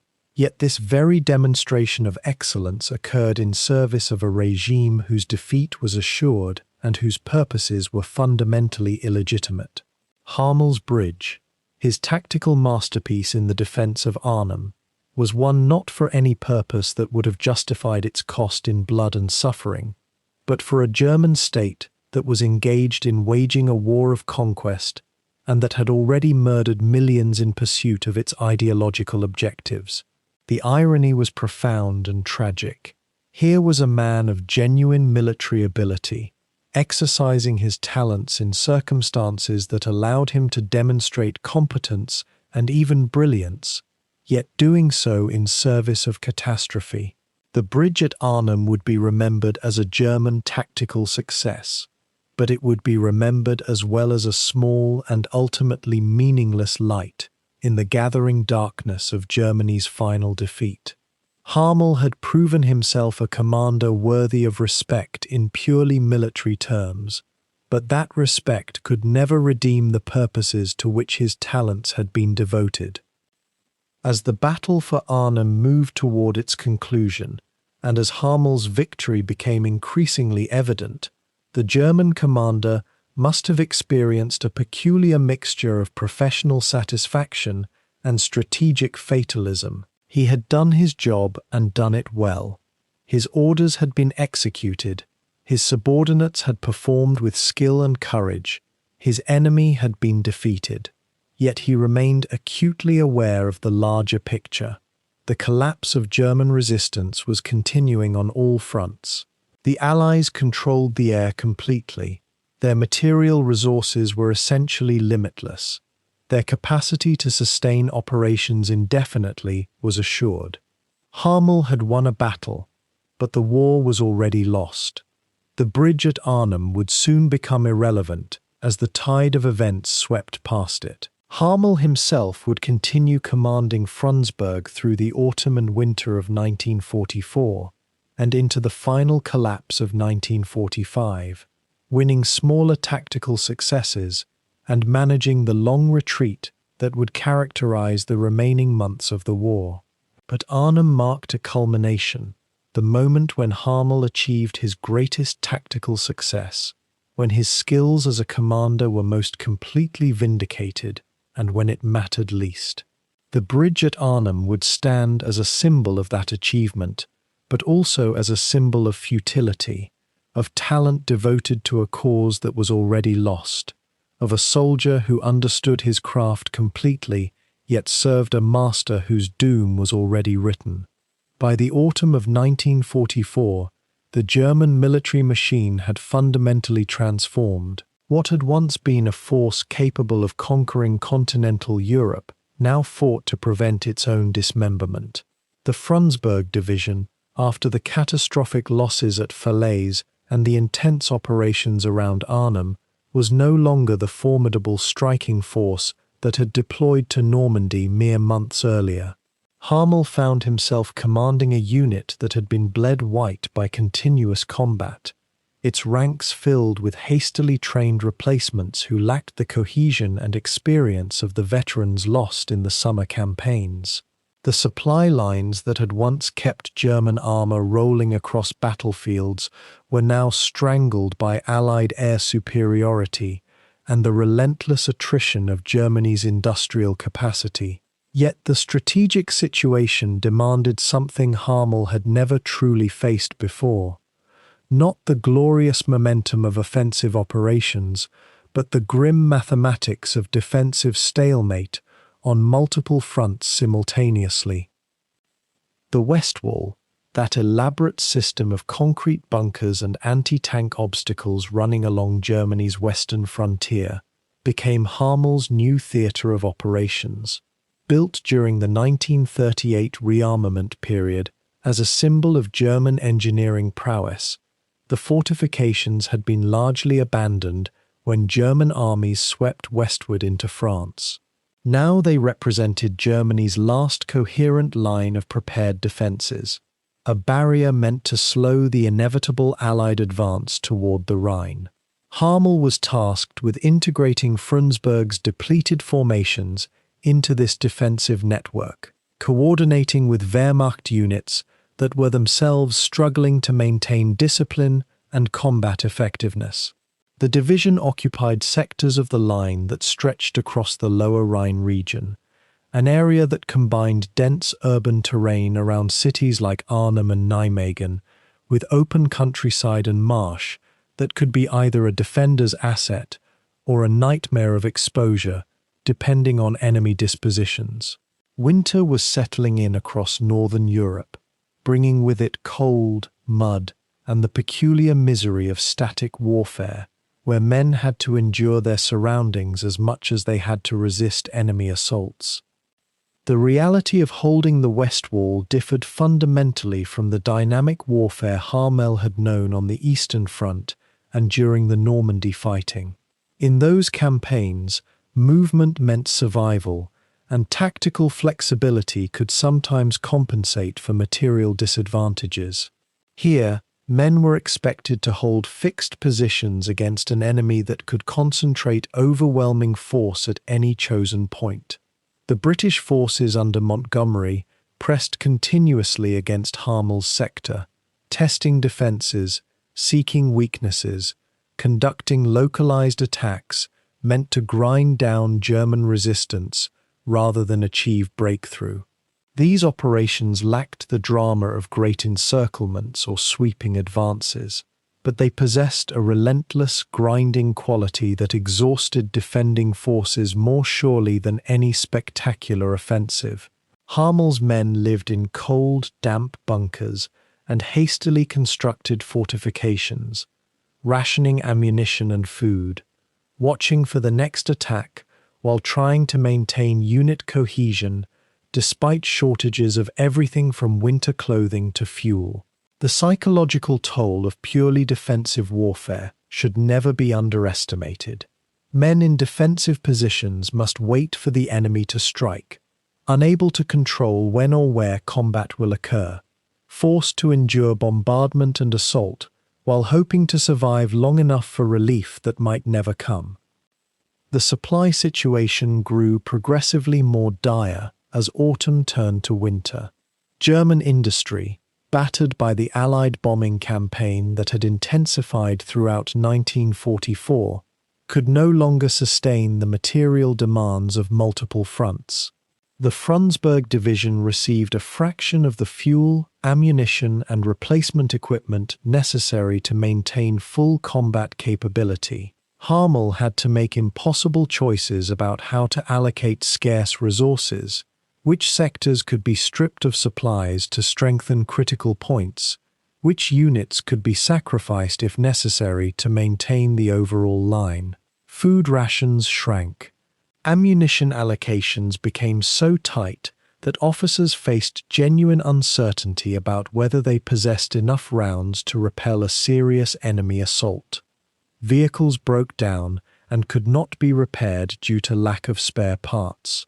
Winter uniforms, inadequate by any standard, became precious commodities, and Harmel's men endured the cold in jackets never designed for northern European winters.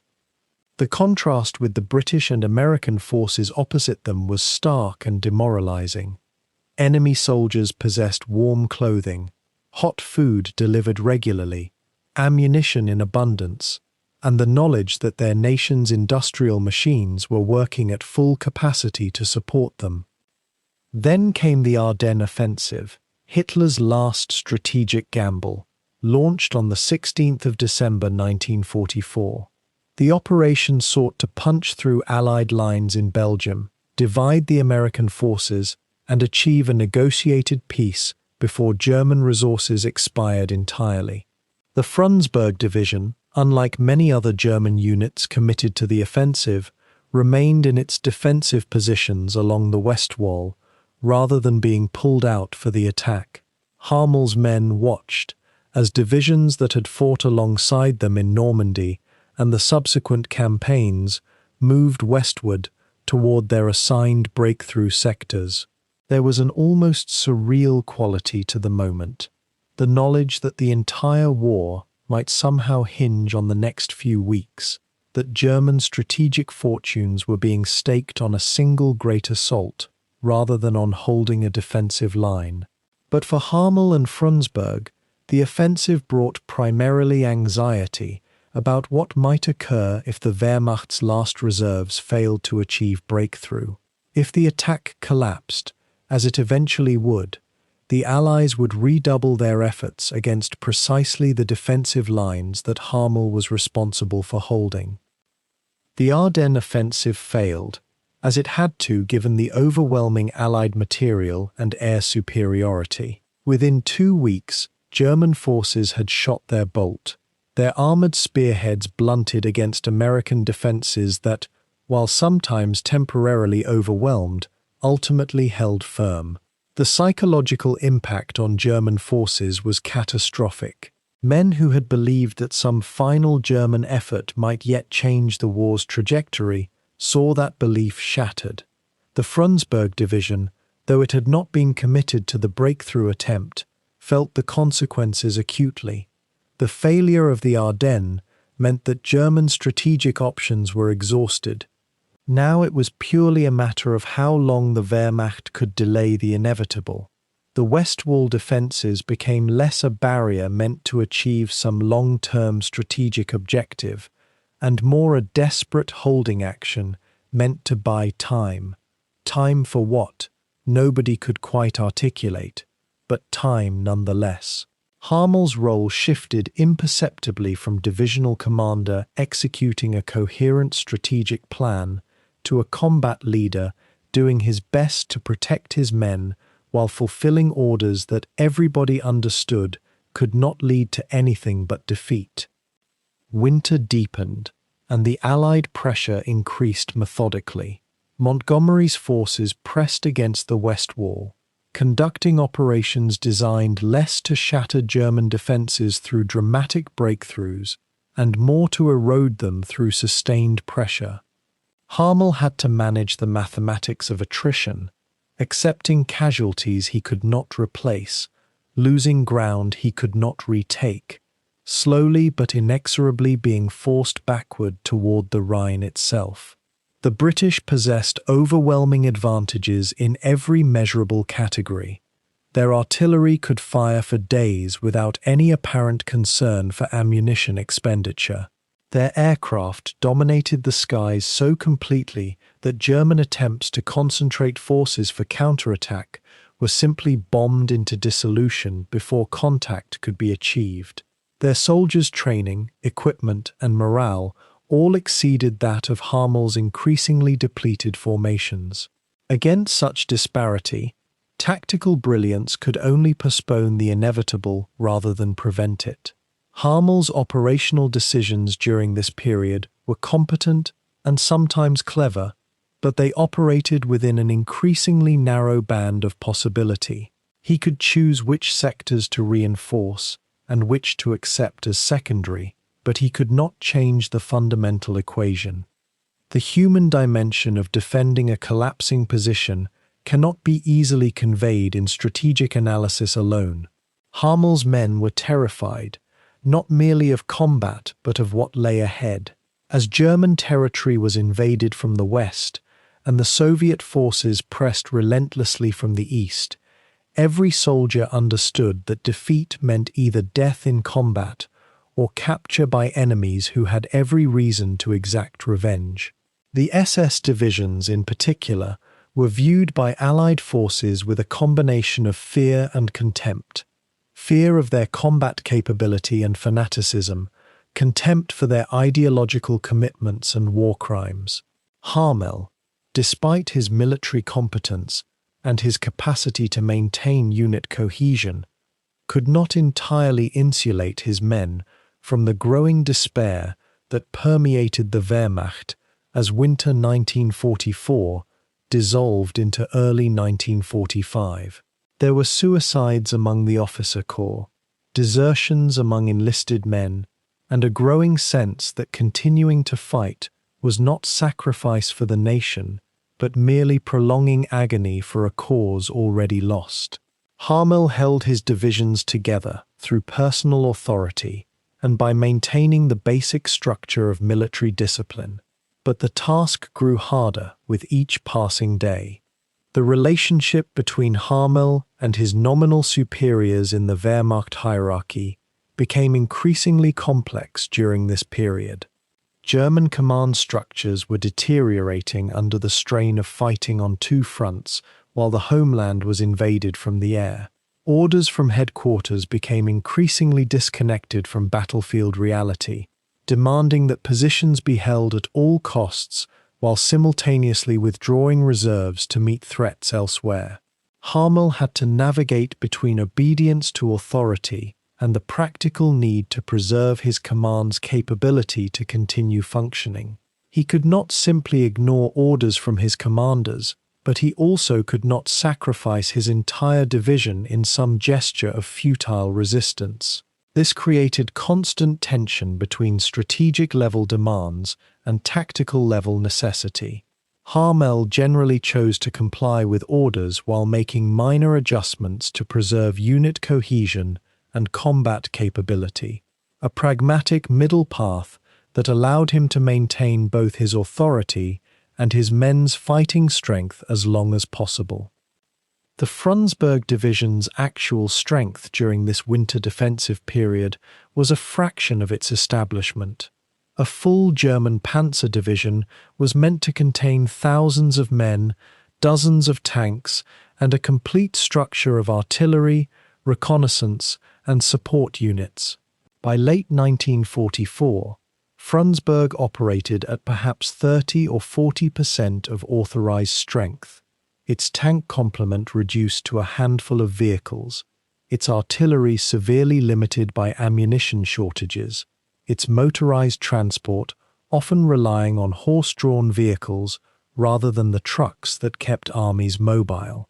Harmel compensated through positioning his sparse forces in defensive terrain, emphasizing the strength of prepared positions and anti-tank obstacles, attempting to make up through engineering and firepower concentration what he lacked in raw numbers. His understanding of defensive tactics was sophisticated. He knew how to arrange men to maximize the benefit of terrain, how to create killing zones where advancing enemy forces would suffer maximum casualties, how to organize a defense in depth that would absorb blows and prevent breakthrough even when the defending force was numerically inferior. But no amount of tactical brilliance could entirely overcome the reality that his defensive line was being held by men who were tired, cold, underfed, and increasingly certain that their cause was lost.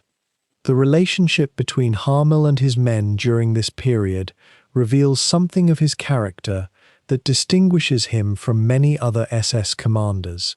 He maintained discipline through example and personal authority rather than through terror.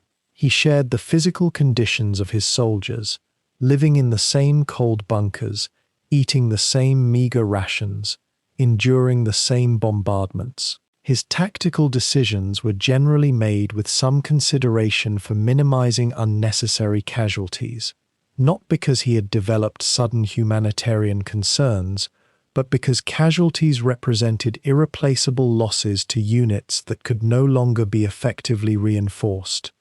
This made him respected by many of his men, though respect for a commander who is nonetheless leading you toward probable death or capture is a complex emotion. Harmel's soldiers would follow his orders and defend the positions he assigned them, but increasingly they did so from a sense of duty or habit rather than from any belief that the effort might achieve something meaningful.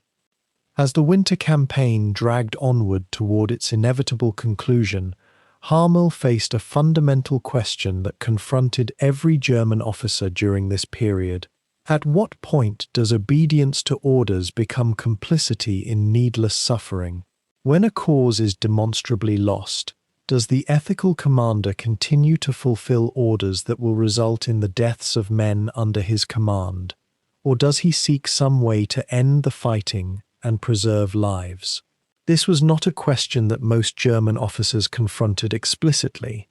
They continued fighting partly from habit, partly from fear of the consequences of refusing orders, partly from a residual belief that the next defensive line might somehow hold, that the enemy might somehow overextend and create an opportunity for recovery.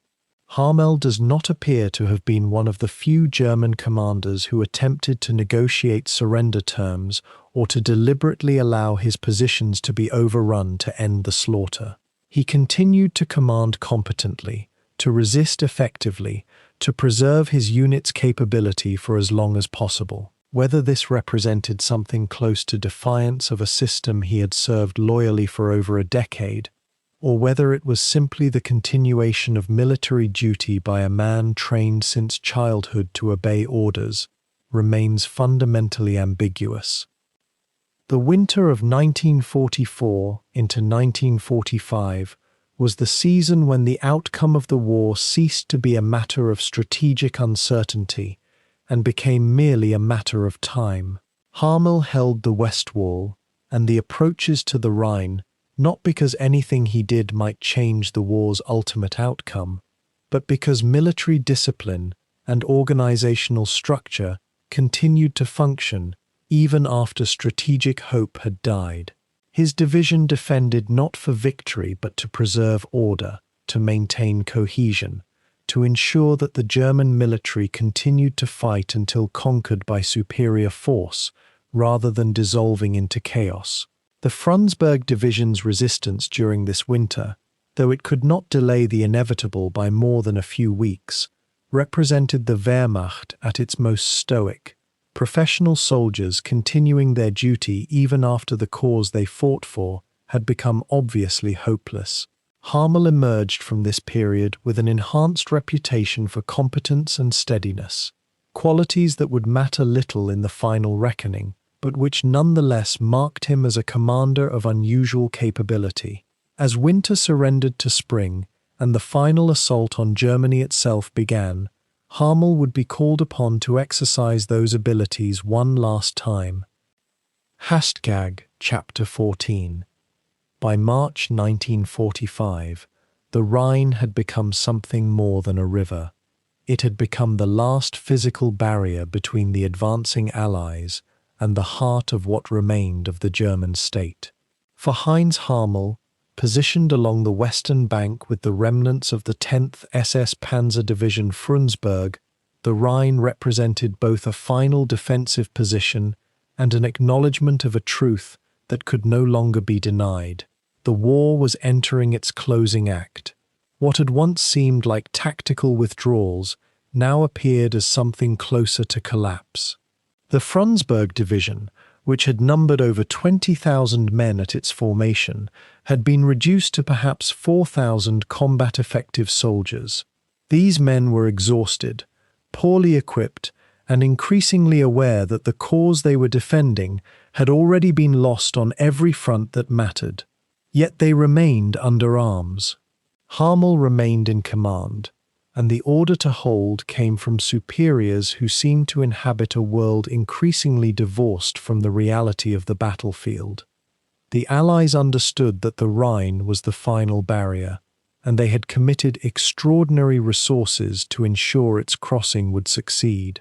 The British 21st Army Group, under Field Marshal Bernard Montgomery, had planned Operation Plunder with meticulous detail. This was not to be the improvised assault of desperate men. This was to be the culmination of 4 years of planning, preparation, and the accumulation of overwhelming material superiority. The British would move artillery pieces by the thousands. Engineers would construct pontoon bridges under fire. Amphibious assault vehicles would carry infantry across open water. Overhead, the Royal Air Force would maintain air superiority so absolute that German fighters would barely trouble the operation. For Harmel and his men, the crossing represented not a tactical challenge that could be overcome through clever maneuvering or concentrated firepower, but rather a physical fact of superior force meeting inadequate resistance. The mathematics of the situation had long since become unambiguous. What remained was only the execution of the inevitable. Harmel's sector of the Rhine ran through terrain that offered limited advantages for defense. The river itself was perhaps 300 to 400 meters wide in places, a formidable obstacle under normal circumstances, but one that trained assault troops with proper equipment could overcome in a matter of hours. Behind his positions lay flat, open ground that offered no natural defensive features of consequence. The Germans had attempted to construct fortifications along the Rhine, the West Wall, or Siegfried Line as the Allies called it. But 8 months of continuous fighting since the Normandy landings had rendered these defences hollow shells. Wire was broken or damaged. Concrete bunkers had been abandoned, or were now manned by troops too depleted to mount a meaningful defense. What should have been a network of mutually supporting strongpoints was instead a scatter of isolated positions held by men who knew their situation was hopeless but continued to obey orders out of habit, loyalty, or fear. Harmel worked to coordinate what little he had, but coordination itself was becoming increasingly difficult as higher command structures disintegrated. The German high command in the West had been in a state of near collapse for months. Field Marshal Gerd von Rundstedt still nominally commanded German forces in the region, but his actual authority had been severely compromised by Hitler's interference and the rapid succession of crises. Communication between frontline units and Army Group headquarters had become sporadic and unreliable. Supply lines that had never been adequate were now virtually non-existent. Orders arrived that bore no relationship to the actual situation on the ground. Harmel received instructions to hold the Rhine at all costs, to launch counterattacks that his depleted division was in no condition to mount, to maintain discipline and morale among men who could see with their own eyes that surrender was preferable to death. The gap between what senior commanders demanded and what divisional commanders could actually accomplish had widened into a gulf. Yet the forms of military hierarchy persisted, even as their substance evaporated.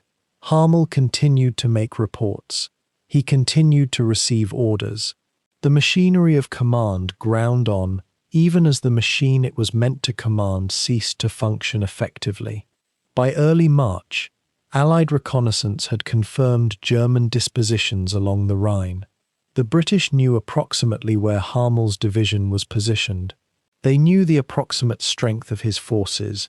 They knew, with reasonable accuracy, the locations of German artillery and armour. What the Allies could not have known, but could accurately infer, was the low morale and the desperate supply situation among German units. The reconnaissance reports that flowed into Montgomery's headquarters painted a picture of a German defence that looked adequate on a map, but was hollow in reality. Yet even hollow resistance could exact a price in casualties. Montgomery was a careful commander. He preferred overwhelming preparation to brilliant improvisation. He would not attack across the Rhine until he had amassed sufficient force to ensure success with minimal losses. And he had the luxury of taking his time. The Germans had no such luxury. Every day that passed saw their situation deteriorate further. The night of March 22nd into the 23rd, 1945, Harmel's observation posts detected the first signs of the British crossing. The sound of engines on the opposite bank, the movement of bridging equipment, the massing of assault boats and amphibious vehicles. Artillery fire began at approximately 0300 hours, a bombardment of such intensity that it seemed as though the very ground would be rent asunder. German artillery attempted to respond, but German gun crews were overwhelmed in short order by counter-battery fire from the Allies, whose superior numbers of guns and superior observation made the exchange hopelessly one-sided. By dawn, the first British assault troops were crossing. They moved in waves, each wave larger and heavier than the last. Harmel watched from his command post as the crossing developed. He could do little to stop it. His machine gun and rifle fire inflicted casualties on the British assault troops, and these casualties were real. Men died on the Rhine and in the western bank under German fire. But the casualties inflicted were insufficient to halt the crossing. For every British soldier killed or wounded, another 5 were ready to cross behind him. The British crossing was not a single point, but rather a series of crossings spread across a wide front.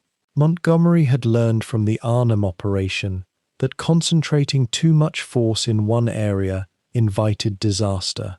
Instead, he had organized the assault to cross at multiple points, overwhelming local German defenses through the sheer weight of numbers, while maintaining reserves to exploit any breakthrough.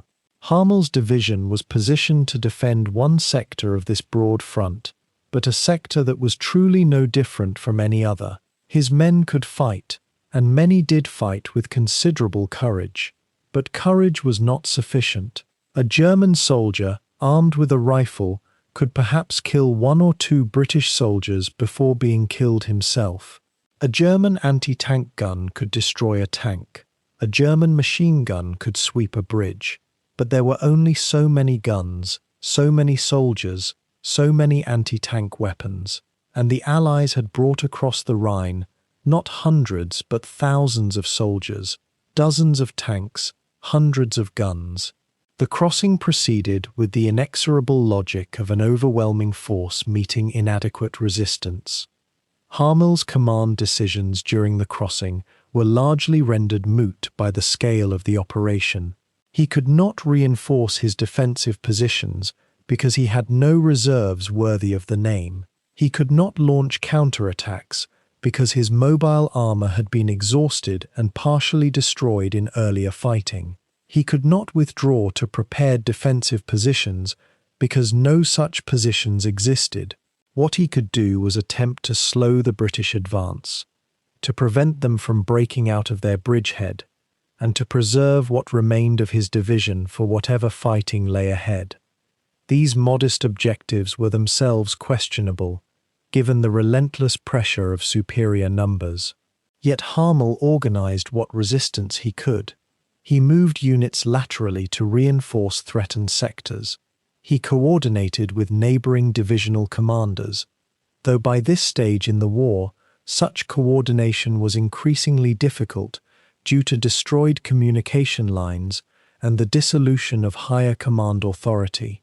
He attempted to maintain discipline among his men, even as the situation visibly deteriorated around them. He did what a professional soldier could do when the resources available to him were wholly inadequate to the task assigned.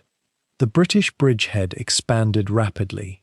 By the afternoon of the first day, the Allies had established a secure crossing with sufficient force on the eastern bank that the position became irreversible. Harmel recognized this. He could not dislodge them. The most he could do was make their subsequent advance costly. But the subsequent advance itself was never really in doubt. German command structures to the north and south of his position were also being overwhelmed. The 1st Canadian Army, to the north, was crossing further up the Rhine. American forces were also crossing at multiple points further south. The entire German defensive line along the Rhine was collapsing simultaneously. What had been intended as a unified defensive effort had fragmented into a series of isolated battles. Harmel's division was one such battle among dozens. They were losing. The outcome was no longer in question. The only question that remained was how much longer it would take before the inevitable conclusion was reached, and German forces either surrendered or were destroyed. The reality of German command authority had become almost surreal by this stage of the war. Adolf Hitler, now resident permanently in his underground bunker in Berlin, was issuing orders that bore no relationship to military reality. He demanded counterattacks. He demanded defensive stands. He demanded that territory be held or retaken that was already lost or impossible to defend. Orders arrived at division level that were not merely impossible to execute, but that presupposed a Germany still possessing reserves of strength that had been exhausted months earlier. Harmel, like other division commanders, found himself in the position of appearing to comply with orders while privately recognizing that compliance was impossible. He would issue orders to subordinates that he knew could not be fulfilled. He would report to higher command that units were in positions they had been forced to abandon. A parallel structure of pretense had grown up around the facts of military collapse. Everyone knew the war was lost. Everyone knew that further resistance was futile. Yet the orders continued to come down, and the forms of military obedience continued to be observed, and men continued to die in defense of a cause that was already dead. The German forces on the western bank of the Rhine, including Frundsberg under Harmel's command, were now fighting a battle that was already decided. They could inflict casualties on the British and other allies. They could slow the pace of the British advance. They could make the consolidation of the bridgehead and the breakout from it more costly in blood and time, but they could not stop it. They could not reverse it. They could not transform a tactical setback into something more positive. The best that Harmel could hope for was to conduct a fighting withdrawal, to preserve what remained of his division as a coherent military unit, and to surrender when the moment came that further resistance became completely pointless. This was not glory. This was not triumph. This was not even a respectable defense against an invading army. This was the closing phase of a lost war being fought out by professionals who were still trying to exercise competence in a situation where competence no longer mattered and could not change the outcome. The Rhine had been the last hope for German defense. Now it too was being crossed. What remained was only the advance into Germany itself, the complete dismemberment of the German state, and the final reckoning for the regime that had brought the nation to this catastrophe. In the first week of April 1945, Heinz Harmel stood in the ruins of a commandeered farmhouse somewhere in the Rhineland and received orders that made clear what every soldier already knew, but few could yet admit. Germany was finished. The war that had consumed nearly 6 years of Europe's life, that had transformed continents into graveyards and cities into ash, was entering its final convulsion. Harmel's 10th SS Panzer Division Frundsberg, once a formidable force of more than 17,000 men, equipped with tanks and heavy weaponry, had been reduced to scattered battle groups, numbering perhaps 4,000 combat-effective personnel. The units were exhausted, undersupplied, and increasingly difficult to control.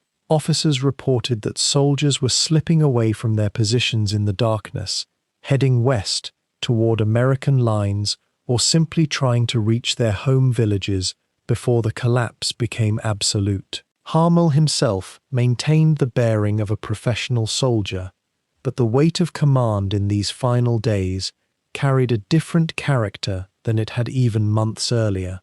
There was no longer any question of tactical victory or strategic advantage. The only question now was how to preserve what remained of his command, how to maintain discipline among men who had every reason to abandon hope, and how to conduct himself in the knowledge that surrender, not triumph, was the only possible outcome. The Frundsberg Division pulled back across the Rhine in the aftermath of the British and American crossings, moving eastward into the shrinking territory that remained under German control. Allied armour was advancing at speeds that would have seemed impossible during the grinding static warfare of 1943 and 1944. Entire German armies were being surrounded and dissolved. The Wehrmacht, once an instrument of coordinated destruction, had fractured into disconnected fragments. Supply lines had effectively ceased to exist. Fuel was so scarce that vehicles were being abandoned simply because there was no petrol to move them. The Luftwaffe was essentially absent from the skies, and when German soldiers looked upward, they saw only Allied aircraft conducting operations with complete freedom. Harmel attempted to position his remaining forces to delay the American advance, but delay was all that remained possible. There was no counterattack to organize, no reinforcement to anticipate, no new weapon to deploy. The Wehrmacht's last reserves had been committed to the Ardennes offensive in December, and that gamble had failed at tremendous cost. Now, as spring arrived and the days grew longer, German soldiers moved and fought in the knowledge that their government had no plan beyond destruction and that their officer corps had no strategy beyond postponement. The disintegration of Wehrmacht authority proceeded at an accelerating rate. Higher command structures were becoming increasingly incoherent. Orders arrived that contradicted previous instructions.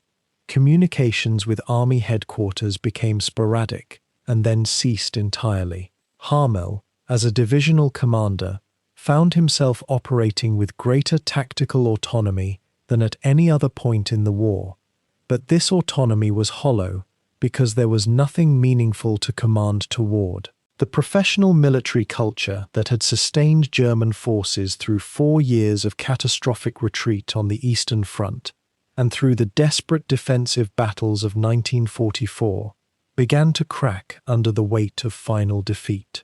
Some officers, particularly younger ones, began to discuss the possibility of negotiating surrenders or simply ceasing resistance. Other commanders, indoctrinated into the Nazi ideology or believing that surrender meant execution, insisted on continued fighting to the last man. Harmel occupied an ambiguous position between these extremes. He was an SS officer, which carried implications of ideological commitment and ruthlessness. But he was also a professional soldier who understood logistics, casualties, and the mathematics of military power. As the situation deteriorated, these two identities increasingly came into conflict within his consciousness, and within the consciousness of other senior commanders facing similar circumstances. By late April, Harmel's division was operating in a world of near-total chaos. German soldiers were surrendering en masse to American forces.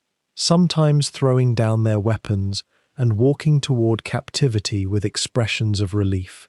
German civilians were moving frantically eastward, away from the Americans, carrying what possessions they could salvage and hoping to avoid the violence that had characterized so much of the war's final year.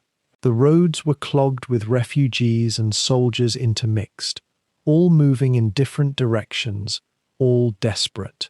In this environment, maintaining unit cohesion became increasingly impossible. Harmel issued orders that were only partially obeyed. Officers reported that soldiers under their command were simply leaving their positions at night. Some headed west toward American lines, understanding that capture by the Americans offered at least the possibility of survival. Others headed south toward Austria, or toward their home villages in Bavaria. The institutional machinery that had held the Wehrmacht together, the chain of command, the threat of court-martial, the appeal to duty and unit loyalty, was breaking down under the strain of imminent total defeat. Harmel attempted to maintain discipline, but he was swimming against a tide that no individual commander, no matter how capable or how ruthless, could reverse. The Frundsberg division's combat effectiveness declined to the point where it had become almost meaningless to describe it as a combat unit at all. What remained was a collection of soldiers, some of them teenagers conscripted in the final months of the war and given barely any training, others hardened veterans who had survived since 1941. Vehicles broke down and could not be repaired. Ammunition ran low. Food became intermittent. The division attempted to establish defensive positions along the Mulde River and other waterways, but these defensive lines were more theoretical than actual. When American forces approached, the soldiers defending these positions faced the choice between certain death in battle and possible survival through surrender. Most chose survival.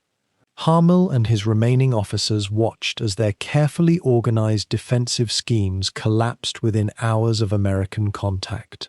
The surrender of such a large force, when it finally came, was less a sudden capitulation and more a gradual dissolving, a fading away, a recognition that the moment had arrived when continuing to resist served no purpose beyond prolonging suffering. What made these final weeks particularly difficult for a commander like Harmel was the absence of meaning.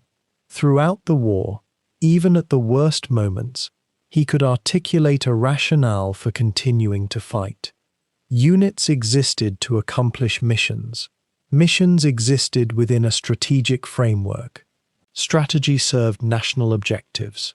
But by April 1945, none of these frameworks possessed any reality. Germany was being invaded from all directions. The government had largely ceased to function.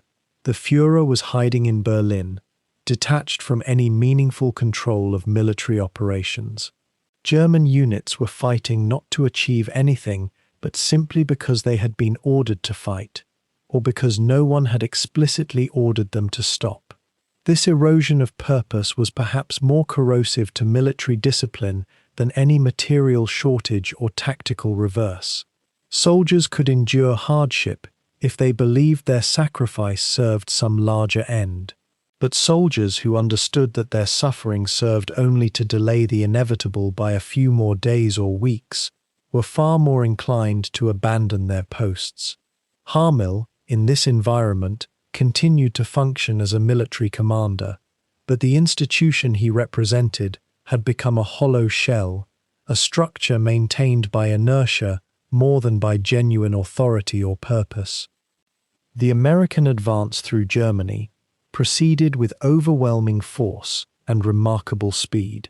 American armor and mechanized infantry, supplied with petrol and ammunition in quantities that seemed almost unlimited compared to German resources, rolled forward in multiple thrusts. German defenders would establish a line, hold it for perhaps 24 hours, and then find themselves flanked or simply overwhelmed by the sheer weight of American artillery and air power. The concept of defense became increasingly meaningless when defending units were surrounded within hours of the initial assault. Harmel ordered fighting withdrawals, tactical retreats, repositioning to the next defensive line. These orders continued to flow, and soldiers continued to execute them, but everyone involved understood that these movements were simply postponing capture, not preventing it. The only genuine strategic choices that remained were how to surrender, to American forces in the West, or to Soviet forces in the East, and when to surrender.